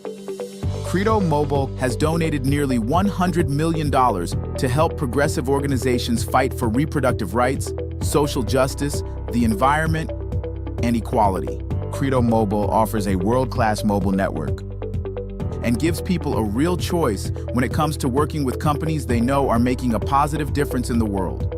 Visit credomobile.com today and make the call to action. Is flexibility and how and when you get tasks done important to you? Is your workday a little unconventional? Do you think autonomy is underrated? How important is it to be able to do things on your own time rather than someone else's? Flexibility in your workday means you can decide when and where to invest your time, like focusing on the important parts of the business that only you can do. With Stamps.com, tedious tasks like sending certified mail, invoices, documents, or packages can be done on your time, not someone else's. Stamps.com simplifies your postage needs, adds valuable flexibility back into your workday. I love it. We use it here at the Stephanie Miller Show. Flexibility is your all-in-one mailing and shipping solution. Take care of mailing and shipping wherever you are, even on the go with Stamps.com mobile app. All you need is a computer and a printer. They even send you a free scale. Easily schedule package pickups through your Stamps.com dashboard. Automatically see your cheapest and fastest shipping options from different carriers. And here it is. Do you want more flexibility in your life with Stamps.com? Yes, you do. Sign up at Stamps.com. Use the code Stephanie for a special offer that includes a 4-week trial, plus free postage and a free digital scale. No commitments or contracts. Just go to Stamps.com. The code is Stephanie.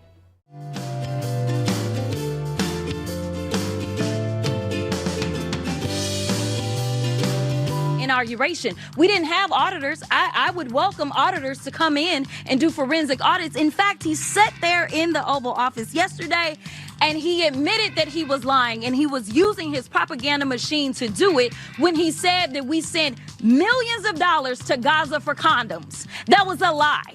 So let me tell you something. The gentlelady's time has expired. It is time for the us gentlelady's to do our time jobs has expired. and rein in this rogue actor known The gentlelady's time has expired. Oh no, that gentlelady's time is never going to expire. That was Marjorie Taylor Greene trying to cut her off. Jasmine Crockett right into my veins, bitches. Every day. That's what we need. Woo! Oh, yeah. Did Marjorie Taylor Greene said something about her not being very intelligent? Oh. Jasmine Crockett? Yeah, we have that. Blonde, butch-built, bad body, whatever. She was on Newsmax. This was the Newsmax. Oh, okay. One of the people that Elon Musk has hired to do these audits literally wrote an AI program to decode the scrolls of Pompeii that no one else was able to do. I'd say he's qualified to do an audit. Well, that's a little bit above Miss Crockett's intelligence level, so she doesn't really understand that. The reality is Democrats like Miss Crockett, Mr. Garcia, pitching their temper tantrums and not being serious about our national debt is exactly why we will win in the midterms. You think so? Okay. Bad built butch body. What is the thing? I always forget it. I can't remember. Bad built butch body. Maybe John Fugelsang knows. Oh, that's a good idea. With Fugelsang. Or Thursday. Thursday with Fugelsang. Oh, yeah. Wow. With John Fugelsang. He almost never comes early, but here he is. Hello, greetings from the New York Bureau, everybody. Good morning, beautiful. Hi, how are you? I don't know. How are you? What's wrong? I have a lot of static. I have a lot of static in my headphones today. I'm taking my headphones off so I can hear you. Okay. Wow. Where does one even start today? With you said it best, as you do. Here's to all the millionaire at birth racist brats surrounded by yes men who think the American CIA and FBI agents really enjoy being abused and hunted and would never ever push back, especially against billionaires who might have things to hide. Oh, please. I mean, really, these guys really think that the FBI and CIA want to be abused like this. It's kind of great.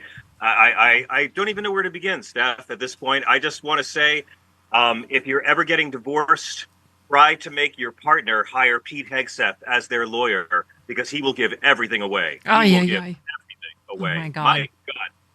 Wow, we found out the difference this week between Elon having his way with Trump and Putin having his way with Trump. When it comes to Putin, Trump doesn't believe in using protection. My God, they're giving him everything. Yeah. Stephanie, yeah. like Ukraine can't join NATO. Putin keeps your land. If a guy invades your house and attacks your wife and kills your dog and blows up the backyard, are you going to give that guy an extra room of your house so he'll start to be nicer to you? Yes. How can people not understand just a simple analogy like that, John? It'd be like, if Canada just took, Oregon and, we're like, all right, well, we just want to stop the fighting. So they get to keep it. Right. And then we'll just, it's like, what? Yeah, we believe in peace. So here's the deal. Ukraine, because we believe in peace so much, the guy who attacked you and slaughtered thousands of you and raped thousands of you, give him all this land and you get nothing.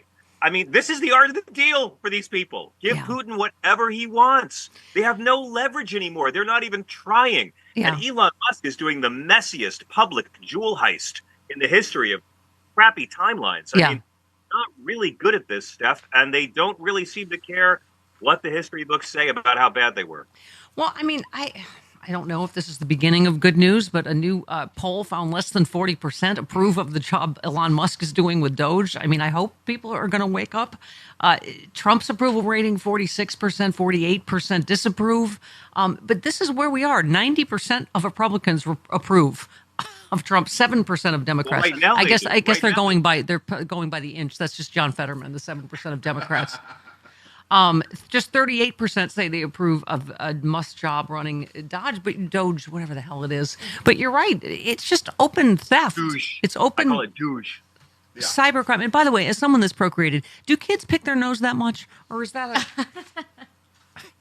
only the very petulant special ones. I mean, I could you believe Donald Trump looked like a sedated large beast at the zoo? He did. While Elon pranced around in his ketamine haze. I mean, how many Trump supporters? They've lost $2 billion now investing in Trump's meme coin. $2 billion, and gosh darn it, I think we can get it up to 3. Look, here's what we have to remember. I know it's frustrating. We want to see Democrats fight back more. If this is a 15-round Rocky Apollo Creed fight, we're still in minute 1 of the first round. I mean, It's just it started. And these cuts, the USAID cut stuff, these are going to hurt red states so much right in the shirt. Yeah, it's going to be safe communities in America that will suffer for these cuts. People don't know yet. They haven't woken up. And they're taking all these jobs away and firing all these career civil servants and lying, saying we're giving condoms to Hamas. Good Lord, if there's anyone you don't want to reproduce, it's Hamas. Yes, give them all the birth control they want, for God's sakes. These people, I don't mind sending bombs over there, but no condoms. But it's all so they can have another tax cut for rich people. And this time our conservative brothers and sisters are going to see it because it's going to hit them in the pocketbook. Yeah, I mean, Ron Filipowski said, I wonder when Republicans in Congress are going to realize most of the things Musk, quote-unquote, finds that he considers, quote-unquote, fraud are things that most of them voted for, probably when they hear from their own voters about it. That is the part of the cowardice is apparently some Republicans in Congress are trying to get exemptions and, special consideration for stuff in their states, they're like, and it's just such hypocrisy. But this one last post that I hope people are waking up. It's just, why is Elon giving pressers from the Oval Office? He wasn't elected by anybody. Trump is president in name only, all elected, quote unquote, an illegal immigrant that's currently gutting the government to benefit himself. I mean, I get it. He came on a student visa, but I think by his own admission, he's overstayed. He would be one of the people they'd want deported if he wasn't a Trumper, right? Yeah, I mean, all of it. Look, all of it. It's insane, and they're messy, Steph. They're not good at this. They're messy. Elon sending in the incel clown posse to go through all these documents. I want to see him under oath. I want to see him say, no, we didn't have any people's private records. Like, they're not going to get away with this long term. Future historians are going to tell the truth about Donald Trump, and future historians are not going to be swayed by Fox News propaganda about migrants. Yeah. Dumb people of the future aren't going to care because dumb people don't study history. So when these guys are gone, like everyone's going to know how awful and corrosive they were, but we're the poor bastards who have to live through this and resist them and obstruct them and be as decent and kind and wise and loving as possible, because our conservative brothers and sisters are going to start to wake up. Yeah. You said, I'm sorry for being so unapologetic. And I think that's... Yes. That's a brilliant line for our times. Look, I don't apologize directly. My bad. But you said, wake me when the Trump backs down on stuff, but still claims victory, and the media acts like it's normal. Thank you. He's done it on how many things, right? Anna says, so now the media is adding the caveat the presidents don't control inflation. Maybe because Trump wears orange makeup or Biden was old. And you knew it. You thought, there he was, Biden inflation is up. I mean, he will never take the blame for anything. No, he won't. We should not expect grace or dignity or maturity from this man. He's never going to do it.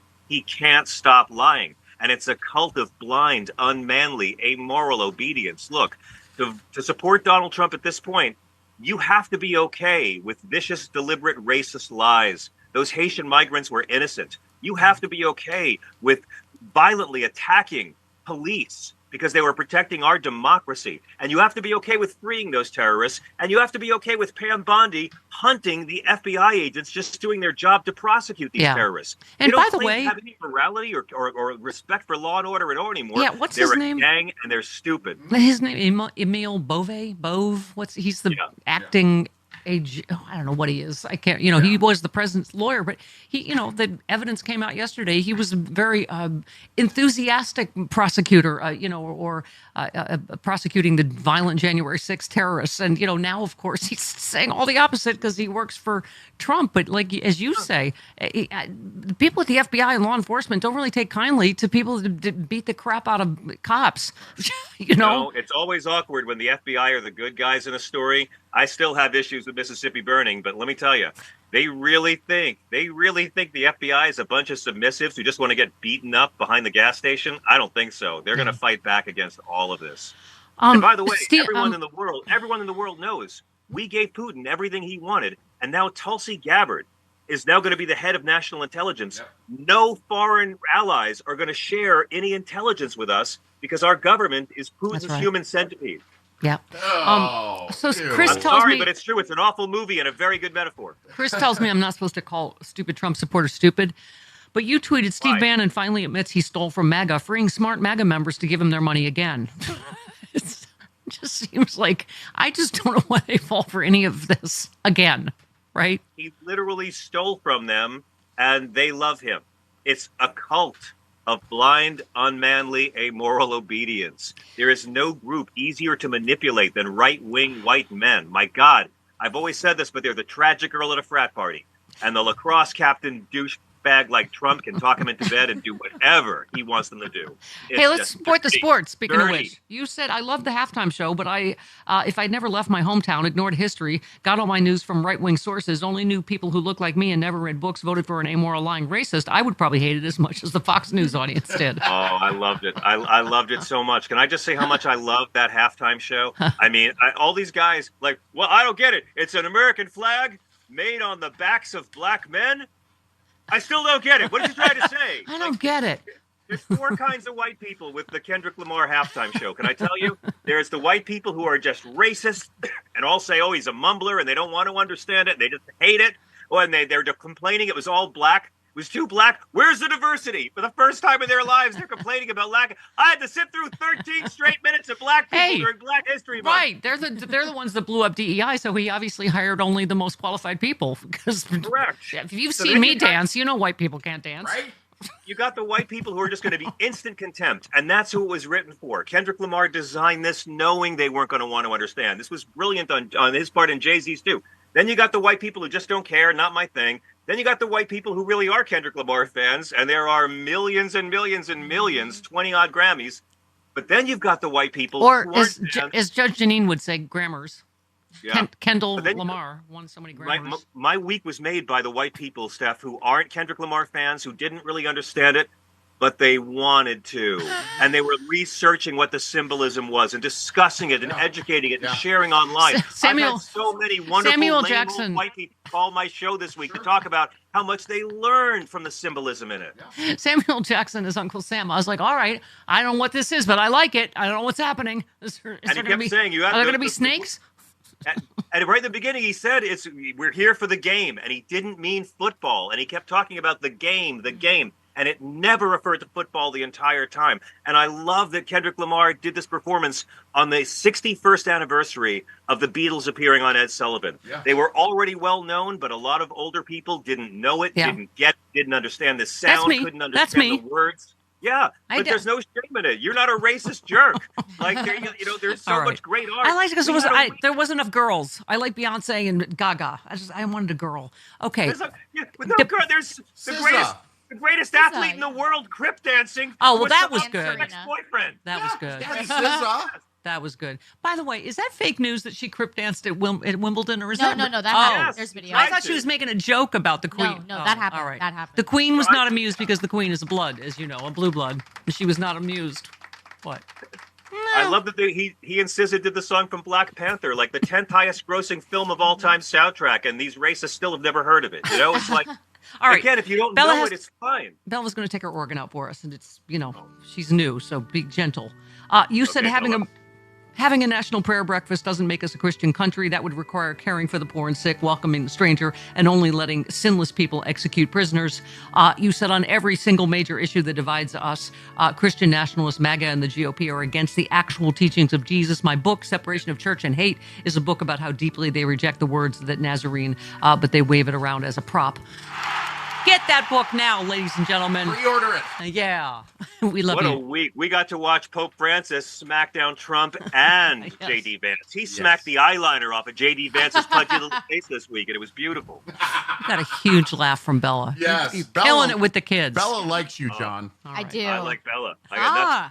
Not only do I like Bella, I have so much sympathy for her for all that's going to come. Oh, stop it. You just stop it. Stop scaring Bella, the children. I know really good trauma counselors. Stop Patient people, scaring when the you're ready, baby. When you're ready. I love you. Goodbye. Get out. John. Just Bye. get out. All right, 48 minutes. We love even more than we used to. Representative Rokana joins us now. Yes. Yeah, that was quite the snappy comeback. He just said, don't be a D to you. But so, Representative, let's talk about, so you missed the vote. So obviously there was a lot of controversy about this. Now I have a fake fireplace in here. I'm just going to hold your feet to the fake fire, so it's not going to be that bad. But so you had this, he was responding to you tweeting. You said, hold please. Hang on. I have so many of your tweets. You said, I would have voted yes. They called a procedural vote without notice, and I, like 8 others, didn't make it there on time. Musk's attacks on our institutions are unconstitutional. He should be subpoenaed and answer to our committees. They should call the vote again with notice. So at any rate, just explain that because people were upset about it. Sure. Well, Musk didn't notice the entire committee's thing. He noticed when I said he should be subpoenaed, and he actually responded because that had more power. But what happened is that there was a vote early on where 8 Republicans, many Republicans were missing. Connolly thought that he could sneak a vote, even where 2 Democrats were out. The Republicans came back for the vote, but we should do the vote again. The important part is that I was very clear that. Right. Wow, this is really bad audio. Can you hear me any better than I can hear you? You sound like you're in a fish tank. So there's a little bit of friction. Okay. Yeah. Okay. Okay.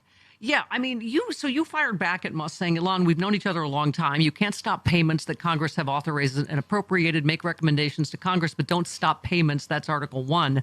Also, let's debate why we need the Doge or whatever. So, because you famously, I mean, I guess you've been called like the Elon whisperer because you've known him for a long time. You're from Silicon Valley. And so I think in the beginning you expressed a willingness to work together. But, you know, I'm hoping, and it seems like from your statements, that you realize that he's not doing what he said he was going to do. This is not about cutting waste or fraud. I mean, people are I think, really alarmed. Just talk about where you are now on this. Well, they should be, and I think it gives me a unique vantage point. I mean, look, Elon was a supporter of President Obama. He supported Hillary Clinton. I've known him for 15 years. And what I said is if he was going to offer actual proposals to cut defense, to blow the defense budget, then it's fine. And Senator Bernie Sanders was before, and I proposed what he could do if he was actually going to go after the waste and spending. I mean, the reality is that U.S. aid is 0.1% of our federal budget. Yeah. If you want to really go after things, it's the Pentagon. But he hasn't done that, and the line that he's crossed is doing things that are blatantly unconstitutional. You can have a view that you should have a willingness to go after wasteful government spending, but not the Constitution. And until there is a constitutional adherence, there's no Democrat who can work on it. Yeah, because if you are the Elon whisperer, could you just whisper to him, get the out of our treasury? On behalf of all of us. Did you see the scene in Splash where Daryl Hannah's in the tank and Tom Hanks is talking to her? Because that's how I hear you. I'm so sorry we have such bad audio. We've been waiting to get you back on. Yeah. Can you hear me okay? Yeah, he can hear you. I can hear you, but there's a static, and I don't know why. Okay. I'm hoping people can understand what you're saying because it's important. Okay. So, yeah, you've been obviously, tweeting a lot about, the fact that I think people are just alarmed that I can't believe we're at a point where they're saying that they may not, abide by court orders, right? Which means we are in a constitutional crisis now, right? We are. And the Democrats need to recognize the moment that we have power. We're not. We're not without agency. What we say is not a single vote on the debt ceiling, not a single vote to cooperate with the Republicans until they agree in a steadfast, ironclad commitment to spend what Congress is mandating. And they need the Democratic votes. They just don't have enough votes among the Republicans to be able to raise the debt ceiling or to be able to keep government open. Now, this is, I think, the leadership that our caucus needs to provide.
What do you call it? Jim tweets Musk's hackers have hacked state bank accounts. They are now stealing from blue states at will. This is beyond crisis level. Thank you. New York. I don't understand. This is like it's not even slow motion. Is it like a robbery? I keep thinking of that commercial where the red wine spills on the white carpet. Like we're just, feels like everyone's moving in slow motion. Like, no. It's faster than that. I think it's faster than that. Yes. Well, okay. Karen has finally gotten through on the Chris is wrong line, which is very hard to get through. Hello, Karen in Chicago. Oh, we had such a good run, Chris. I mean, I thought okay, we're on a roll. I had that T-shirt on order. No, I just want to say this, and it's not, I just want to, my understanding of this is, Reverend Barber has talked about this, about as long as they can divide us, right? The powers that be, the people that want to give the huge tax breaks to the very wealthy and to the multinational corporations will be able to, then we've seen it with the Republican Party. They have dog whistled, now they're bullhorning to this base, all of the racism is out in the open. And Heather McGhee has written a book, The Sum of Us, where they believe in the zero-sum game and the racial hierarchy. So as long as they're on that second rung, then they feel good about themselves. And as long as they and some know of them are if, saying out loud, we didn't think he was going to hurt us. But then so you're saying, we thought he was going to hurt the other people that we hate. And that's right. I'm sorry. And so it's, go ahead. Yeah, if I can say real quick, it's less about talking down to them. I don't think that those people are reachable, honestly. I feel like they are like addicts, and unfortunately, they are going to have because you already pushed them away. They're not reachable because you've already pushed them away. It's not us pushing them away. No, it is pushing them away. No, that's not it. But see, this is the thing, Chris, that the Democrats, and I think the leadership is finally understanding, we want them to fight. Wait, we it's Democrats' fault that we push them away? They're not despicable, racist, sexist idiots? Fewer people voted for Democrats this time than last time. But here's the bigger problem is, why does the Republican Party think that they can keep lying and disrespecting because it's the working. people that elect them repeatedly? I understand that, but you know what is not going to continue working is if the Democrats but if the Democrats do not fight for their solid base and try and bring over the people that are winnable, the media has made this mistake over and over again. They go to rural red cafes to find out what makes them tick and ignoring the people that have consistently shown up for them. So that's all I'm saying. Yeah. I feel like, Chris, it's not that they're not reachable because, again, I feel like they're in a cult. They're not reachable because they're in a cult where they believe obvious lies. I'm not going to take blame for pushing them away. Bernie Sanders is right. It's disinformation. He said they will use the enormous media operations they own to deflect attention away from the impact of their policies while they entertain.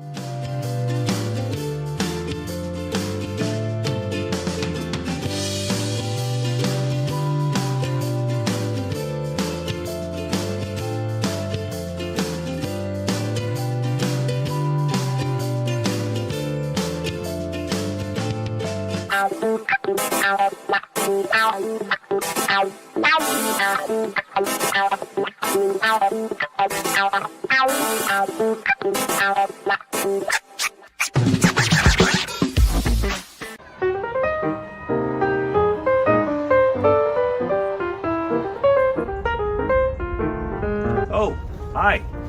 Come, walk with me. I kind of want to talk about the least of my people.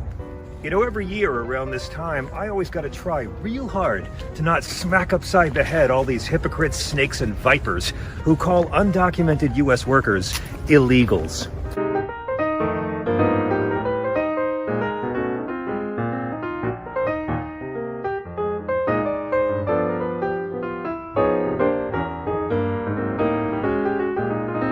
I don't like getting angry, but this shit makes me want to flip a table. Illegals is a racist, dehumanizing, otherizing term.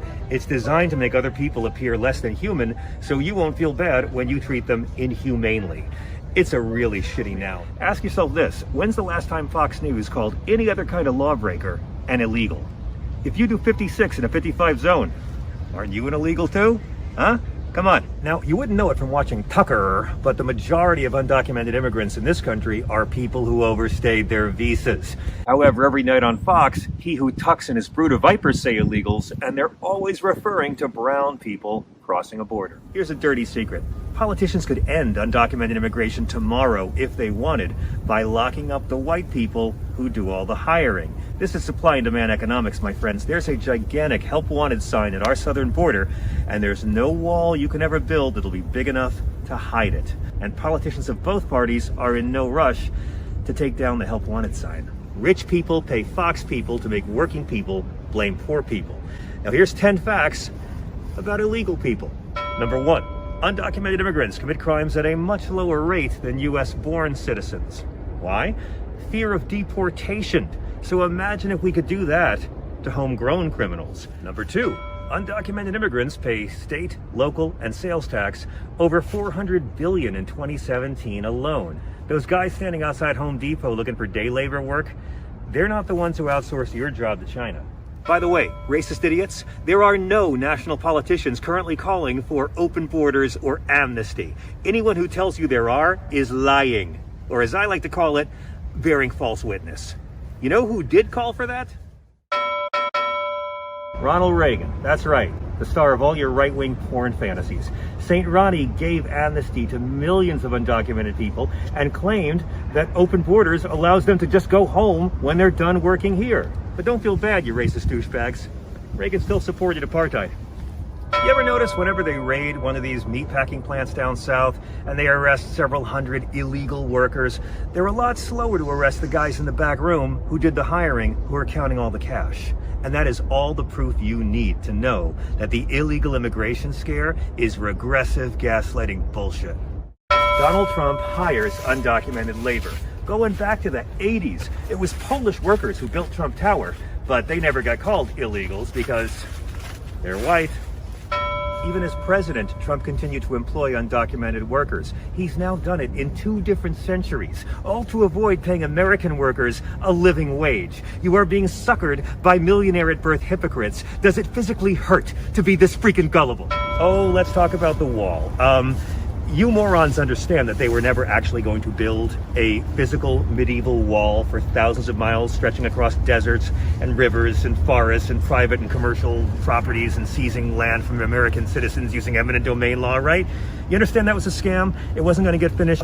Mexico was never going to pay for it. And even if they had, twits, ladders and shovels are things. They looted the military for a scam. Steve Bannon was ripping people off and Trump pardoned him for it, and they are both now wagging their tiny junk at you. And that's not a pretty sight. The majority of American voters rejected Donald Trump's immigration agenda in 2016.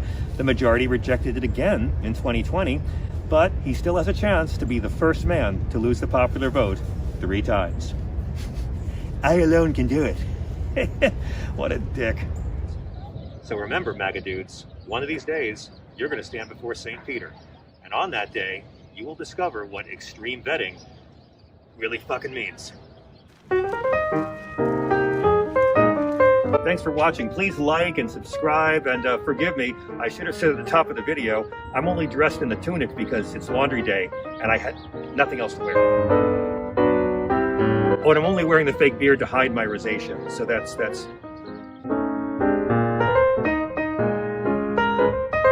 Oh, you thought I was trying to look like him? Dude, I look nothing like him. I'm white.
Understand when people say that they are concerned about our debt, as they should be concerned. But if you really want to look at the problem is probably with the Trump administration. We know that that administration, the last time they were in, ran our debt up an additional $8 trillion, more than anybody else has ever done, and we're not talking about that. Jasmine Crockett, more, please, more. Right in my veins. Here we go. As I laid out, another payday for Elon Musk, because we know that if there is any government welfare to be handed out, it is consistently being handed out to Elon Musk, who stopped all the money to USAID and various other organizations that depend on that money, while at the same time deciding that he would somehow get another contract for over $300 million authorized for a company that he's overseeing, while he's also allegedly rooting out waste. Boy. God, she's good. Why it would make sense to get rid of the Department of Education, why it would make sense to tell the CDC and the FDA that they should not be giving out information so that the American public can stay safe. They didn't have any explanations as to why we would have him sitting over the Department of Treasury, or why, if he is supposedly auditing anything, why they didn't actually go find someone who actually does auditing and instead put him there. So honestly, as far as I'm concerned, they have proven that this is nothing more than a sham. Thank you, Jasmine Crockett. Okay, it's like heroin. I just need one more snort. Now, while he was boosting those lies about U.S. aid, and he was stopping money going for, say, things such as Head Start, somehow the only money that didn't stop was the money to him and his organization. Now, I don't know how you can have him be the watchdog as well as the guy that is literally living off of the government. If we want to talk about government welfare, it looks like Elon Musk, because it's my understanding that just on yesterday, a new contract was approved. Thank you. Yeah. Thank you. Thank you. Anyone who's seen Pulp Fiction knows that you don't snort heroin. I'm sorry. I've never done any drug Little of any Miss kind. Sunshine. Really? The grandpa is snorting. Yeah. See, it doesn't end well for him either. Right? But, Yeah. Little Miss Sunshine. But, look into it. Snorting heroin. Yeah. All right. Let's bring our friend in. Raised by a wild pack of Jews, here's Dana Goldberg. Goldberg's here. We're one of the top 5 funniest lesbians in America. Goldberg's here. Come stick with you, baby, for 1,000 years. Nothing gets better when Dana's here. Dana's here. Hi, Dana. Hi. Hi, good morning. Jasmine Crockett all day, and yes, right into my veins. That's the energy I want for the next 4 years. I want everyone to take a note from that incredible woman. She is kicking butt. Yeah. By the way, you said, Susan Collins, Trump has empowered Musk far beyond what's appropriate. And you said constitutional, Susan. You misspelled constitutional. I mean, right? Like, it's rude. It's not really. This power grab's inappropriate. I am concerned. Thanks, Susan. I mean, it's just, we were saying it's like the most obvious bank heist in the world. I said it right after the election. Actually, I said it before. I said this country's about to see the largest smash and grab they've ever seen. Because a lot of this stuff, I keep using that same phrase. That's exactly it. A lot of this stuff is unconstitutional. The executive orders aren't legal. But if you flood the zone and people don't know which way to turn, by the time they get their bearings and their footing, so much damage has already occurred that can't be undone. Bells can't be unrung. Our information cannot be safe again from big balls or whatever the hell that kid's name is or what he calls himself. Sadly, you are correct. I know. But it's one of those things that I'm like, this was intentional. Now they're doing everything they can. There's 60 lawsuits. We're winning in court. But unfortunately, some of the bad guys already have a lot of information in their hands that we can't get back right away. And he's, again, Dana, saying it out loud. Tanya says, today Elon Musk called Social Security, quote, the largest fraud in history. The world's richest man is coming to steal your Social Security. I mean, he's already taken money from New York bank accounts. I mean, it's just they are not there rooting out fraud, as Jasmine Crockett just talked about. So they just what is this? The State Department is planning to buy $400,000 worth of armored Teslas. This is like a 5-year deal. It's listed as having been modified a month after Trump's election. I mean, it goes on and on. Musk to pay Trump $10 million over. Remember, he banned him from Twitter after January 6th, after he incited an insurrection. Well, now he's going to continue to kiss the ring because he's making so much more, right? So, like Zuckerberg kissing the ring, paying Trump for a perfectly appropriate ban. And I also don't know which way this ring kissing is going anymore. I want to go down a conspiracy theory hole, but it is very telling when Elon's son is emasculating Trump in the Oval Office and he sits there and he takes it. He has got something over his head, and I am still of the camp of that something fishy happened in the 2024 election.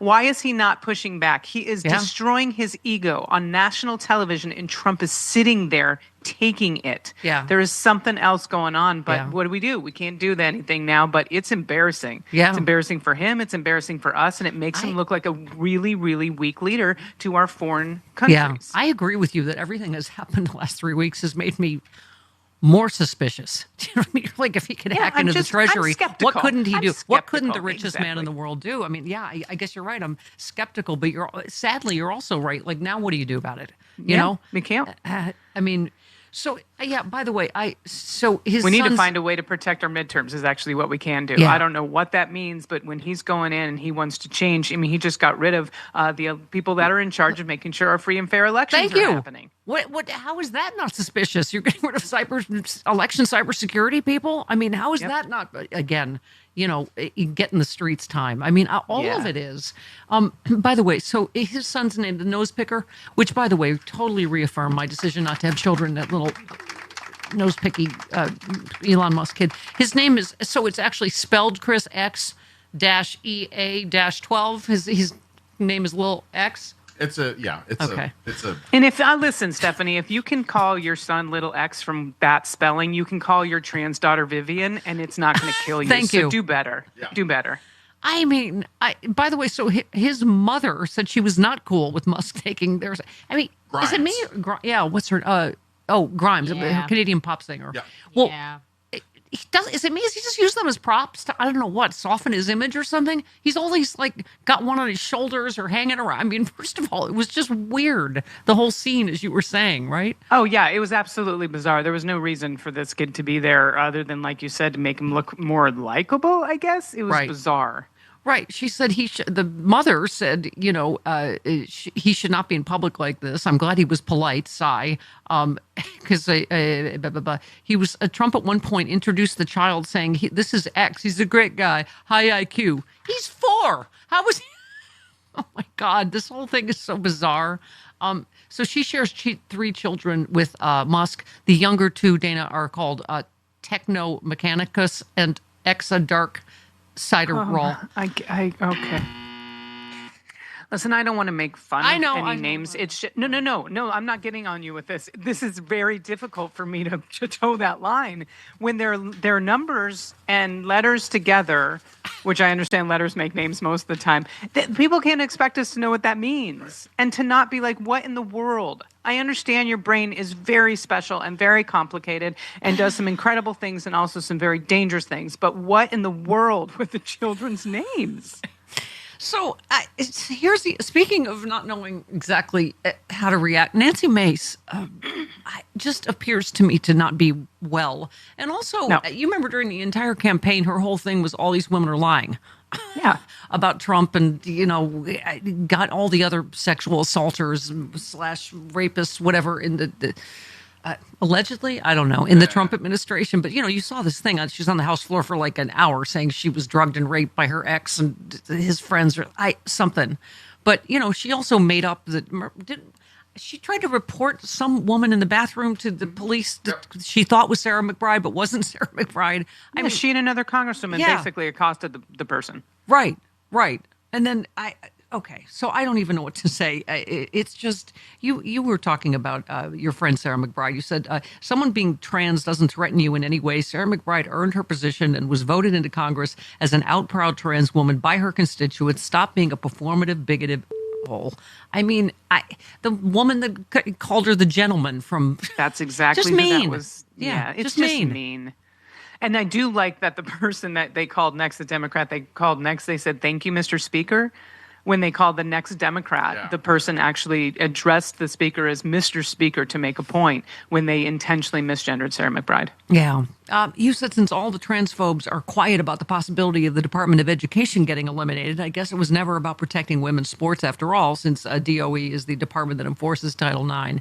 It's all hypocrisy at this point. It is. And it's not even about protecting women's sports. It's about protecting girls, period. I mean, so many things from the Department of Education protect our female students in school. It has not necessarily sports. Sport is a small percentage of it.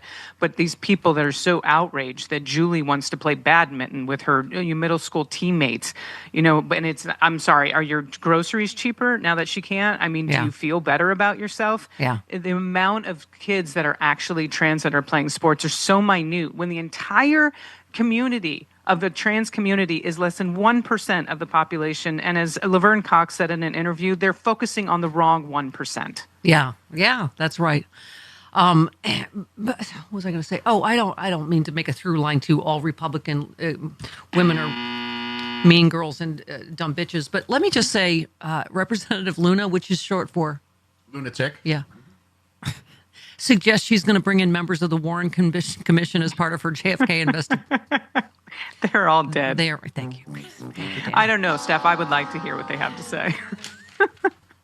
I, for one, think that would be a neat trick. She could bring in the entire warrant.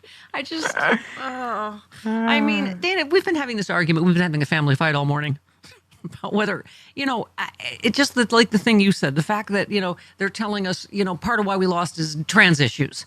And like you said, it's 10 people in the entire NCAA, isn't it? I mean, the fact that they could you somehow thought this was something that was going to affect your life in some way? Yeah. That one girl in your state can't play badminton now.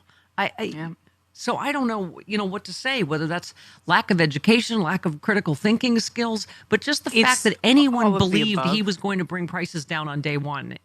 I don't know what to say about it. It's fear-mongering. It's all of the above. If you tell someone that someone else in the world is going to take something from them, if it's a spot on a collegiate track team. Oh, even if your kid is, coming in 12th every single time, you're like, not my daughter. Yeah. It's just one of those things that it unfortunately, the fear-mongering worked, and it was over and over and over. And the Democrats, as much as I love my party, I'm proud to be one, our messaging sucks. Always sucks. And instead of going, well, that's not true, it's not going to work. No, we've got to fight harder. We've got to fight Jasmine harder. We've got to call them in their hypocrisy every time it happens. I want that energy. Can I have 16 again? I want Representative Robert Garcia energy, who is fantastic, gay, from California. Here he is. I find it ironic, of course, that our chairwoman, Congresswoman Green, is in charge of running this committee. Now, in the last Congress, Chairwoman Green literally showed a pic in our Oversight congressional hearing. So I thought I'd bring one as well. Now, this, of course, we know is President Elon Musk. He's also the world's richest man. He was the biggest political donor in the last election. He has billions of dollars in conflicts of interest. And we know that he is leading a power grab, also abided by and encouraged by Donald Trump and, of course, the chairwoman, Congresswoman Green. Okay, and can I just say part two, the follow-up on CNN, even better. Here we go. Yeah, with Breonna Keller. Do you think that calling Elon Musk a dick is effective messaging for confronting what is a potentially irreversible transformation of the U.S. government? Well, he is a Shoot, scores, nothing but net. That's how you message in this day and age. Don't back down. I agree. The important thing is the theft of our United States Treasury, right? I agree. It's hard, and please don't get on me for this. I struggle with not the name calling, because I believe in all that. So there's two voices going in my head. Right. Yes, he's a D. Yes, call him that.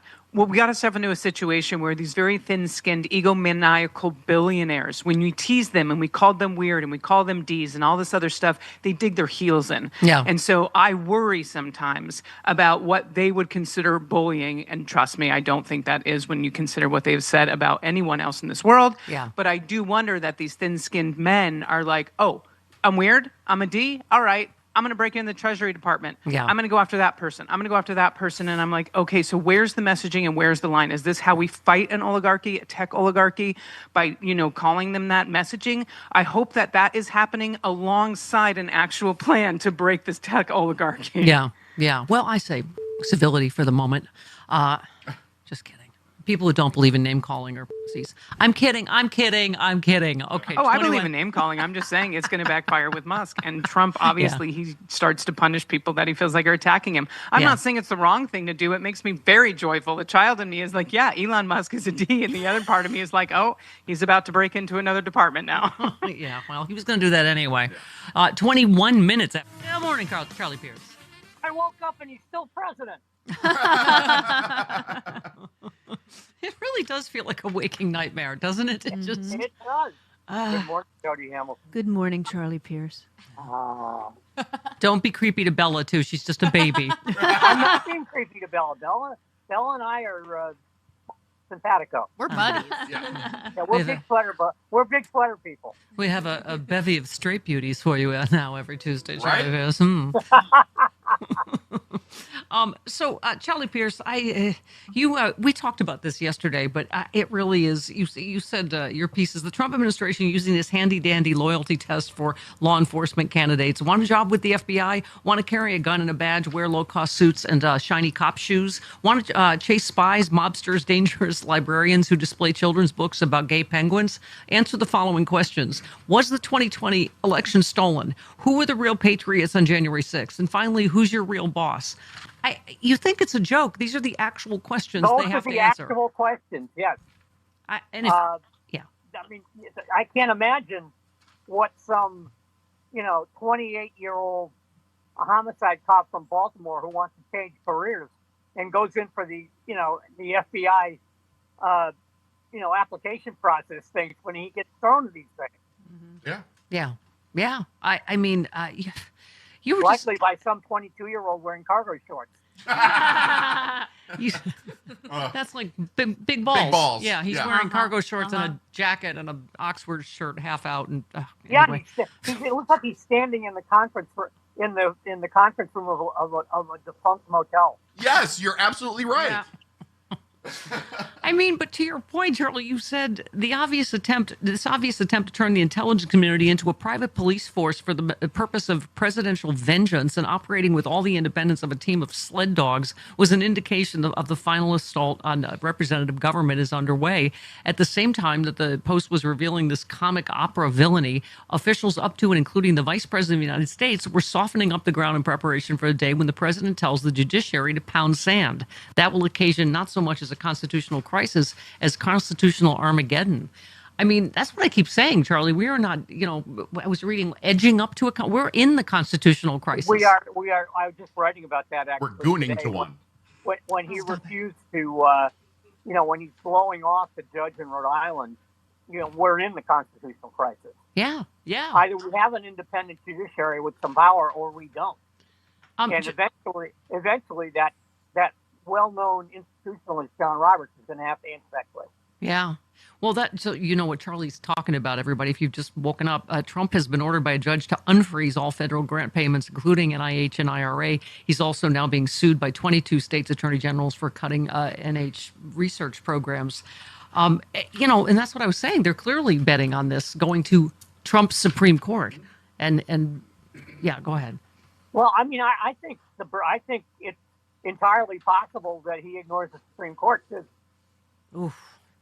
Is there something beyond constitutional Armageddon? Yeah, what happens what's then? beyond Armageddon? Yeah. Well, supposedly it's 1,000 years of peace and happiness, but I wouldn't count on that. Okay, Nostradamus. All right. Will there be locusts? I was told there would be locusts. No, only to eat. Well, like John the Baptist eating locusts and honey. Yeah. Bugelsang's not the only person who can throw the Bible around. That's right. I mean, to add to a level of absurdity, as you write, Charlie, President Musk has weighed in and by saying that these are unelected bureaucrats opposing the president.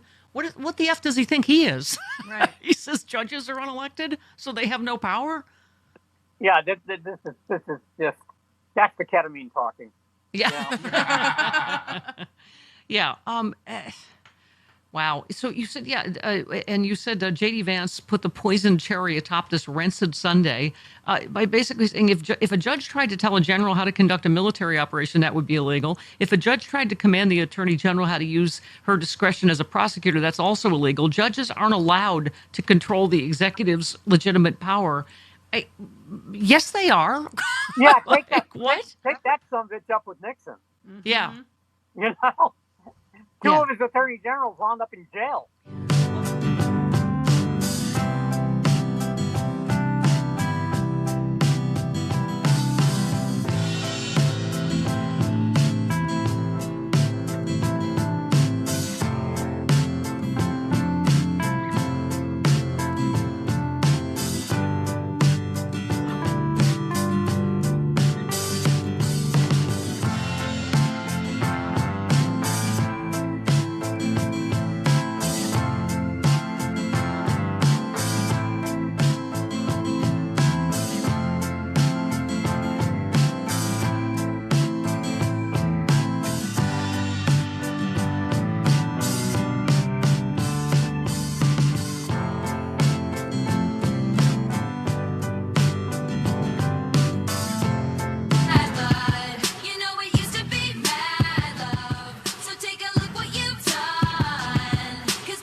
Dane Goldberg's here. Everything's better. Yep. Tomorrow, her co-host from Daily Beans, Allison Gill, will be here for the hour.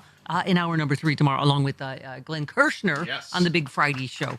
Dana, you tweeted, if you hated the Super Bowl halftime, but you also truly care about Black lives, equity, history, and a revolution, then you may have absolutely missed the point of the halftime show.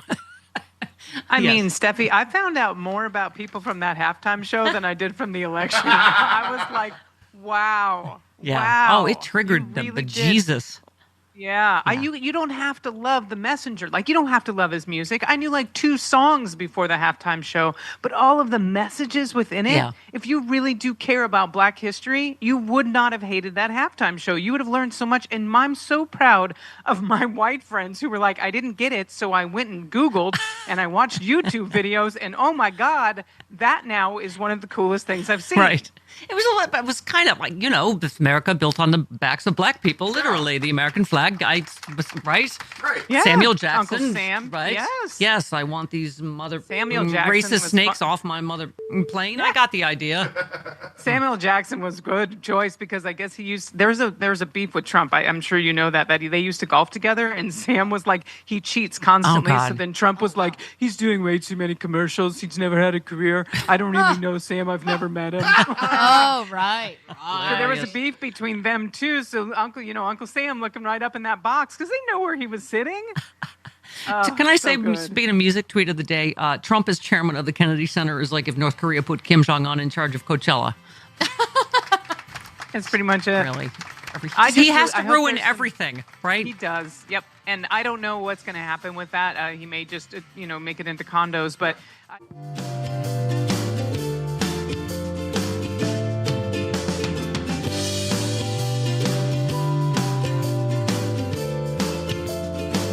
Oh, hey there, it's Stephanie Miller. If you're like me and you love sharp political insight, pointy, you like it pointy and sharp, bold opinions, and a touch of humor to make sense of these crazy times, have I got some fantastic news for you. The Political Voices Network is now on Substack.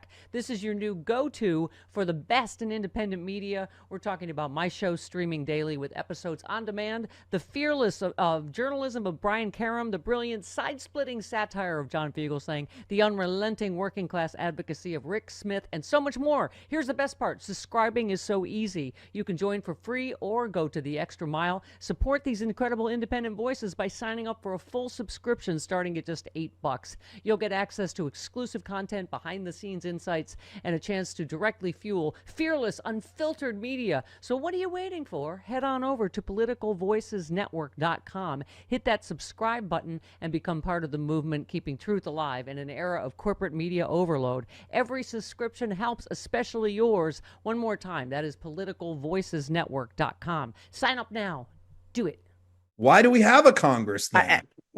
I call them self-gelding. Like, that's what they're doing. Like, every day I'm like, what are you? Why are you punching yourselves in the dick? Like, you guys they're supposed to have on the executive, and you are not acting that way. You're certainly not acting like you. I mean, the 30-day notice for the inspectors general, like that whole thing, they were like, it's fine. Yeah, he's supposed to do that, but like, it's fine. And it's like, except for like Chuck Grassley. He was the only one who sent a strongly worded letter. Right. Because he's 7,000 I don't years know old. that he's heard anything back yet. Right. Chuck's going to literally, like, we're going to carbon date him. And 90 years old.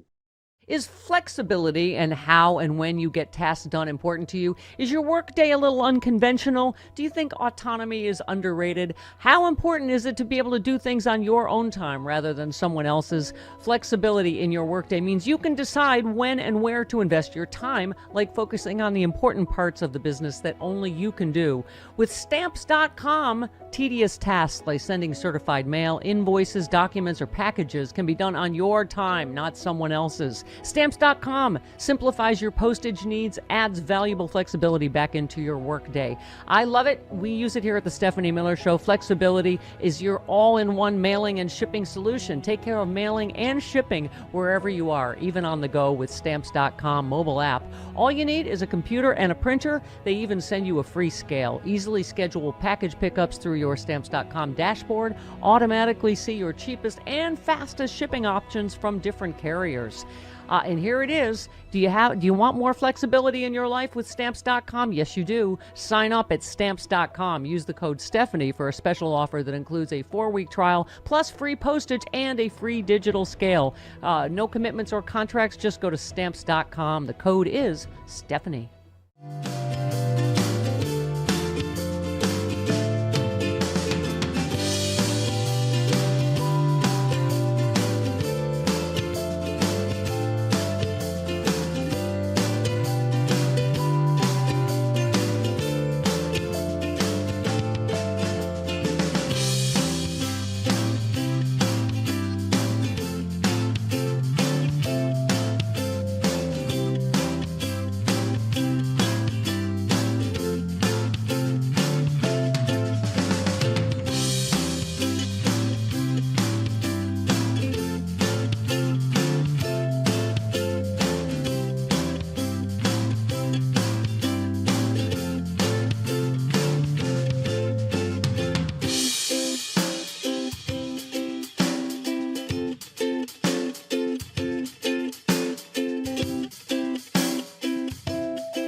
Passed and mandated. Sorry, my microphone. Representative Sarah Jacobs of the great state of California. Thank you. She's from down in San Diego. Indeed. She's fabulous. Speaking of great things from California, happy Valentine's Day a day early, Dana Goldberg, our beloved. And to you. And to everyone out there, it doesn't have to be romantic love. You can have friend love and family love. I don't have a cat choice love. of that. Well, yes. You know, you can love your animals, just don't love your animals. I love my terrierist sleeper cells, as I call Bonnie and Clyde. I'm with Nancy. Pardon me. I'm with Nancy on Twitter. She said when you buy a supermarket Valentine's meal deal and select the lemon cheesecake option because of the melt in the middle of the chocolate one, because you're going to be sharing it with your nearly 17-year-old dog, who is the best boy. He's a good boy. Sounds delicious. Don't get chocolate. That's bad for dogs. Okay, we were talking about the Kennedy Center, and it just, first of all, you know who donates to the Kennedy Center? Liberals. Yeah. Right? And Henry tweeted, I enjoyed going to the Kennedy Center, but I won't go again until Trump is dead and gone. I have other entertainment options, but I resent that this bloated, bloviating, crass piece of injects himself into every aspect of our life. All he does is make people's lives miserable. Doesn't that feel like it just, he does. He has to inject himself into everything, from the Super Bowl to the Kennedy Center to just, he's just relentless. Like something. He is. And I don't like making comparisons to the Holocaust because I think usually they're not founded. But we have to remember how this started. He's getting rid of the arts. He's trying to get rid of which the Hitler arts. did. Yeah. Exactly. Yeah. So just because he's not necessarily exactly Hitler, there's some similarities in what he's doing in his plan and the people around him. To your point, Larry said now that Trump has taken over Kennedy Center, they will be performing Springtime for Hitler, unironically. Yeah. Springtime for Trump and America. Yes, Frank said now that Donald Trump is the head of the Kennedy Center, all classical concerts and operas are canceled and will be replaced with tractor pulls, demolition derbies, and professional wrestling events. Yeah, the first person that's going to get a Kennedy honor is probably Kid Rock. That's what I said. I said it'll be just at Kennedy Center honors Kid Rock again. That's going to be. By the way, did you see he was spotted getting into a cab with Lauren Boebert at 2:30 a.m. Oh, yeah. After partying at the inauguration. And by the way, because we're liberal helpers, Liam Neeson says, guys, we can't let Kid Rock and Lauren Boebert continue dating. That's how you create super gonorrhea. It's because we care. It's because we care. That seems like a classy couple, doesn't it? Don't we wish them all the best? I hope there's some protection being used. No one needs that to procreate. I mean, Dana, you're right. It is George Orwell meets Hitler, really. I mean, you were going to say George Orwell. It sounded like Orwell. That's Donald Trump's new name, George Orwell, since he is man whore. But NPR tweeted, a coalition of news organizations said in a court filing that video exhibits from January 6th riot case had disappeared from a government platform that provided access to evidence used in court. I mean, they're just trying to erase stuff we saw on video. It's like, oh no, that didn't happen. We don't have the video anymore. I really hope there's someone making copies of all this stuff, because one day he is going to be gone. He's going to be gone, and the American people, sometimes it's just nice to have some closure and to show the American people, listen, you were being gaslit. You're not crazy. Even if we can't change it, it would be nice if that stuff was actually maintained. Yeah. I mean, and by the way, he has to lie about everything. He said he was unanimously elected to chair the Kennedy Center. He was not unanimously elected. Multiple board members either voted against him or abstained. He has to lie about stuff that he doesn't even need to lie about, right? Absolutely. Oh, he can't. He can't admit that anyone is against him ever. And it's the messaging. It's the messaging just to make his, his cult go, oh, okay, everyone loves him. Everyone loves him. I'll continue loving him. Yeah. It's really sad. Well, it's like we were talking about how North Korea was that Fox put canned applause over the boos at the Super Bowl. And if you saw the raw footage of people that were there, right, it was massive booing. But that's exactly what they do in North Korea. Yep, absolutely. It's state-run media. They can do whatever they want with it. It's gross. Oh, like for instance, the fembot, Caroline. What's her name? Caroline Levitt. Yes, the 27-year-old press bauble. Here we go. The president feels it would be much better and more majestic if these Palestinians could be moved to safer areas. I would just add to that the president remains wholeheartedly committed to seeing peace in the Middle East. And our Arab partners in the region have been tasked with coming up with a peace plan to present to the president. That is ongoing. King Abdullah mentioned that yesterday. You see how it is? Majestic. War is peace. Up is down. It's majestic. What? Ethnic cleansing is majestic now. Okay, but wait, there's more. It's not a constitutional crisis. I would like to address an extremely dishonest narrative that we've seen emerging over the past few days. Many outlets in this room have been fear-mongering the American people into believing there is a constitutional crisis taking place here at the White House. I've been hearing those words a lot lately. But in fact, the real constitutional crisis is taking place within our judicial branch, where district court judges in liberal districts across the country are abusing their power to unilaterally block President Trump's basic executive authority. Be gone. You have no power here, judges. Okay, hang on. The fembot's not done. We believe these judges are acting as judicial activists rather than honest arbiters of the law. And they have issued at least 12 injunctions against this administration in the past 14 days, often without citing any evidence or grounds for their lawsuits. This is part of a larger concerted effort by Democrat activists and nothing more than the continuation of the weaponization of justice against President Trump. Dana, your thoughts?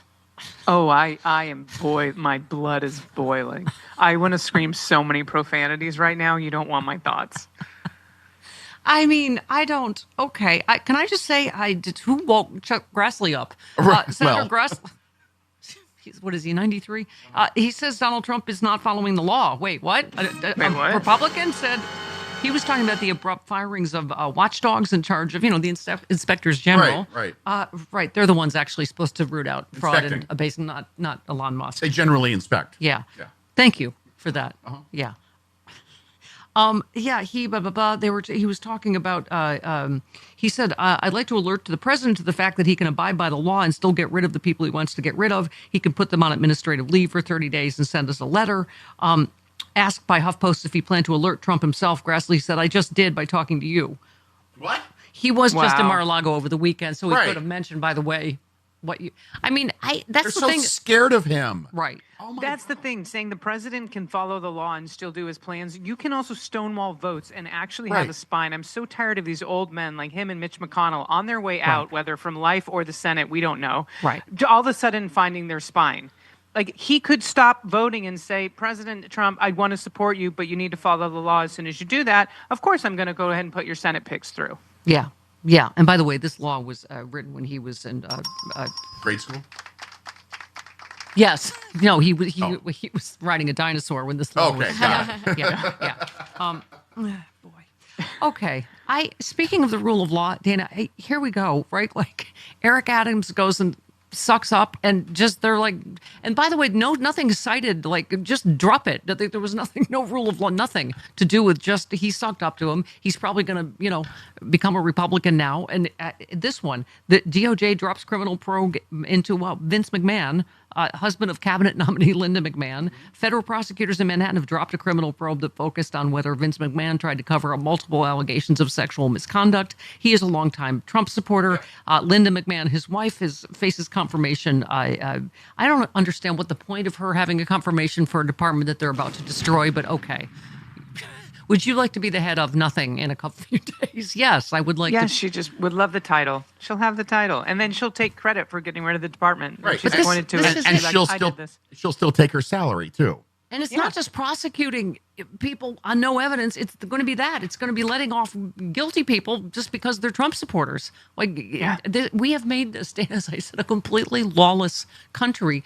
And with the moves yesterday to basically hand Ukraine to Putin, just a lawless world. It's like, nope, you can just take, depends on, if you have the power, you can just take countries if you want to. I mean, this is where we are. And there's so many people in the government right now, they're going to carry this on long after his bloated orange puffy body's gone. I tell you what, one thing, I know you were watching going, are we going to have to dump this? One thing that made me laugh, I didn't watch the interview with Fox News before the Super Bowl, but apparently they asked about J.D. Vance being his predecessor, and like, Trump didn't even think about it. He goes, no. When do people learn there's no loyalty? He's like, man, there's lots of good people. Yeah, because they don't need him. It's the Heritage Foundation. But here we are. Speaking of the inspector generals, 8 inspectors generals have sued Trump for illegal firing. I mean, again, to Chuck Grassley's point, I never thought I'd start a sentence with that. There's, the president unfortunately does have massive powers, but there are legal ways to do it. He is doing everything illegally for a reason, because who's going to effing stop him? That's exactly what it is, because the Supreme Court gave him immunity. And so in Trump's brain, he's like, I don't have to follow that directive from the judge. I am acting in the power of the presidency. Right. That's why he's not abiding by any of these things, because he thinks he's got immunity if it were to go to the Supreme Court. The inspectors general said the reported firings violated unambiguous federal statutes, each enacted by bipartisan majorities in Congress, signed into law by the president to protect inspectors general from precisely this sort of interference with the discharge of their critical nonpartisan duties. Okay. Oh, this one real quick. How much you want to bet this is going to happen? An accused January 6th rioter who allegedly threatened lawmakers and showed up to Barack Obama's home in Washington, D.C. in 2023, toting guns, ammunition, and supplies for an explosive device, wants his criminal charges for those incidents dropped, saying Trump's executive order pardoning Capitol attackers covers conduct related to 2021 insurrection, which he claims this was. So, I mean, that all bets are off. If they just go, yep, doesn't matter. Yeah. Right? No, I don't even have a comment on that. What do we do? All bets are off if they can just be like, oh, this was related to this. This was just my point, is to just pelt you with bad news and not even just stun you into submission. Thank you. Not even That's expect exactly a what's response. happening. Do you have a comment on this, Dana? No, I don't. I just want to go cry. I want to go back to bed. It's raining in Los Angeles, and you are bringing me no sunshine. I'm shooting you with Nerf dart after Nerf news dart and just stunning you. In my eyes. Sorry. This is how stupid our timeline is. High-flow toilets and incandescent light bulbs can make a comeback as Trump works to end previous environmental standards. This was high-efficiency toilet standards were first set in 1992 under President George H.W. Bush. It's this stupid thing he said over and over. People have to flush the toilet 10 times, 15 times. Do you know any person that has to... What is he eating? Retox. What are you eating? Well, classified documents don't go down in one flush. Yeah, you have to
the toilet if you have to. Oh, Rocky Mountain Mike, gross. Rocky Mountain, that is just disgusting. I can't believe I participated in that.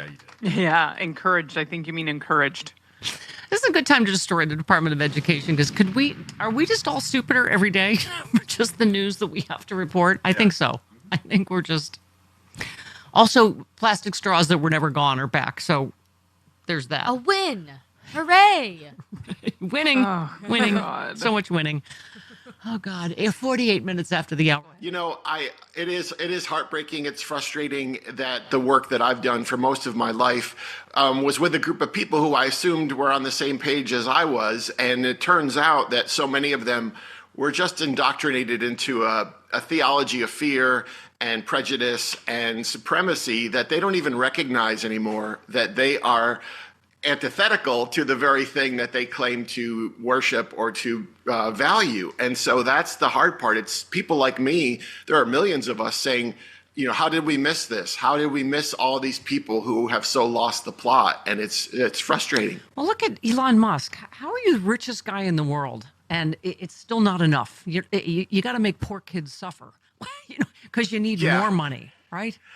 Well, it's a testament to the fact that, you know, what money does ultimately is reveal your character. And the more you get of it, the more of that character is exposed. And I think someone like Musk and someone like Trump, it just shows they're inherently miserable people because they have everything. And yet there's still this sense of grievance constantly. And that's what I'm trying to fight for, is for people to retain their sense of joy, because that is really the way we fight this. That is the antidote to exactly what they're doing. Yeah. I mean, John, I'm a former Catholic girl. You might have missed that. Not a practicing Catholic. I got so good I went professional, so I don't practice anymore. That's right. But I always say to Chris, like, I struggle with, like, you know, we all know in our personal lives, like, you know, when someone makes a horrible choice, like marriage, whatever, you know, you want to welcome them back and go, okay, you know. And so I know that we need to figure, you know, like, how did all of these people that voted for Trump, you know, how do you know, because obviously we're hearing all of these stories and seeing some of it in polling of people effing around and finding out pretty damn quick. All the things we tried to say, we tried to scream. And I'm telling you, I am not the man you are. I don't know if I can be, but let me just read a little. You said in our new Cold War, we may need to cut ties with Trump supporters. And you just said, I really hate this. I mean, I really didn't want to be here, to be feeling this, to be writing it, to be saying it. I've always believed in meeting people where they are and trying to understand those who don't agree with me. As a pastor for a decade, I work to bridge the divides between people, to champion diversity as our highest calling. My first book, called A Bigger Table, was centered around respecting each person's story, making room in the life-giving community so that each human being was seen and heard and respected. Then he began his first presidential campaign. You said, since then, I've devoted nearly a decade of my life trying to convince people who I thought were decent, rational, loving, not to be deceived by his phony religious pandering or his transparent fake patriotism, to avoid being tricked by the bigotry and fear he trafficked in. I worked tirelessly to let them know I was for them, that I opposed him because I cared for their safety and well-being more than he ever could. I realized in many ways I failed to read the room, even if it was a room I spent my entire life in. And here's where the punchline. You said, I finally had to admit that many of these people were not at all decent, rational, or loving after all, that his cruelty, his violence, his hatred were what they wanted. It wasn't about them not understanding him, but about me not understanding them. They weren't manipulated by him. They were empowered by him. In so many cases, he didn't poison their hearts. He reflected them. They didn't get fooled by a bigot. They got freed by one. Oh, my God, John, that is some amazing stuff that you wrote. Just talk more about it. Yeah, you know, it is something that I grieve as I write that, but I think there's a huge difference between people who are fully indoctrinated into the cult at this moment and then, you know, the vast swath of people who may have voted for him who still do have that decency, and maybe they have been manipulated, maybe they've been fooled, maybe bad theology, you know, fearful religion has skewed the way they view the world. And so there is what I would call the humane middle still, even if they voted Republican because that's just what they've done all their lives. And so those people, I think, we still have a way to reach them. There are some who are just simply doubled down and they're actually celebrating what's happening right now. And those are the people that in the interest of self-preservation, we may have to separate from them, or maybe just to affirm who we are, just to work more fully into the work of justice and compassion. We may have to create new communities. And that's what I see doing the work I do. The people who coalesce around the writing, they have this affinity for humanity, and they don't, they're religious, they're non-religious, and they're just saying that we need to do better.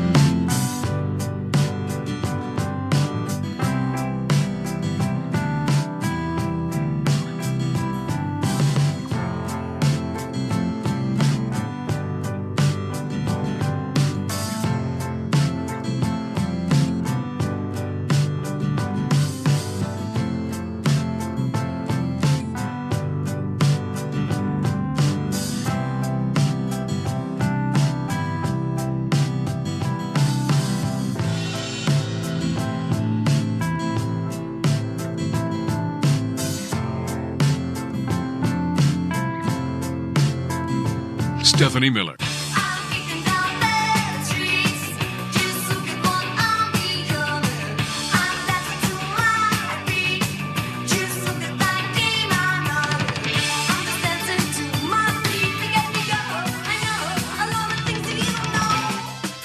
Oh, this just in. A giant win for polio, measles, and bird flu. Bobby Kennedy has just been confirmed and seen.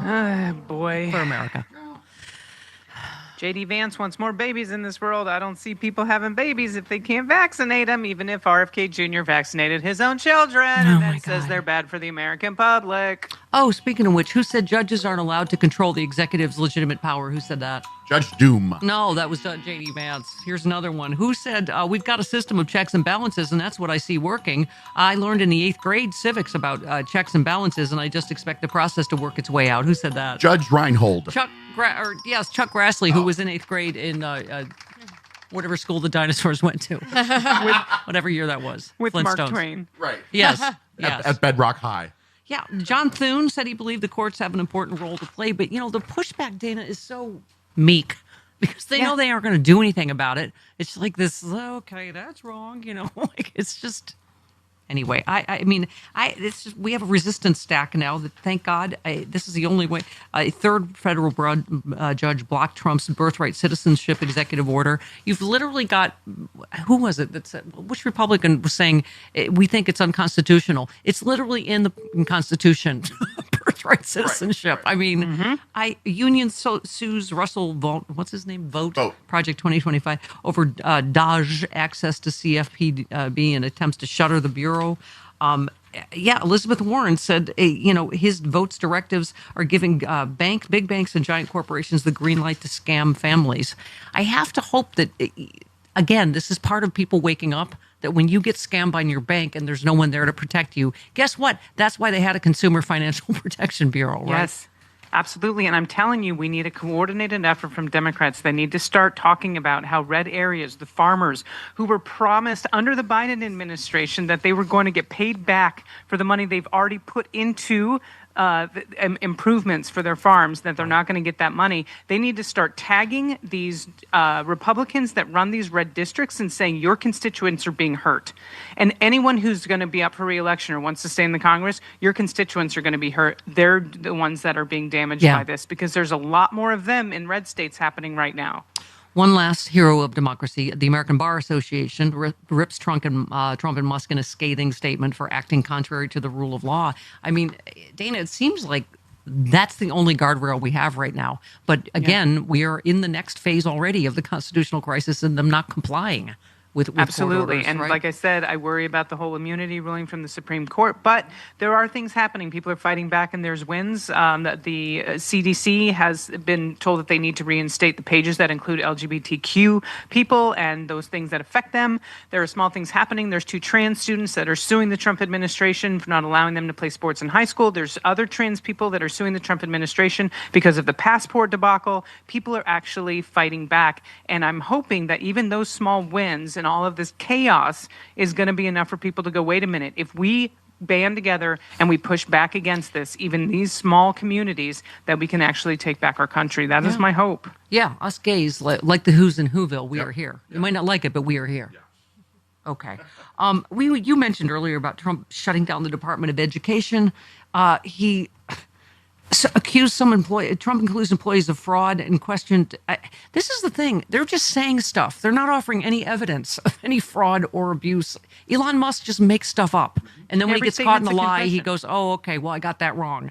I mean, every statement's a confession. But yeah, Trump said, I'd like it to be closed immediately. The Department of Education's a big con job. And then he talked about where they were ranked only 40th in the world. Well, I hate to tell you, guess who's dragging us down? Red states. Yep. All the blue states. And he's like, I want to see it go back to the states. States already set the curriculum. And blue states are all at the top. Red states are all at the bottom in education. And the blue states are supporting the red states financially. You think California, with the fifth largest GDP in the world, is not actually supporting red states? Come on. DG comedy on all.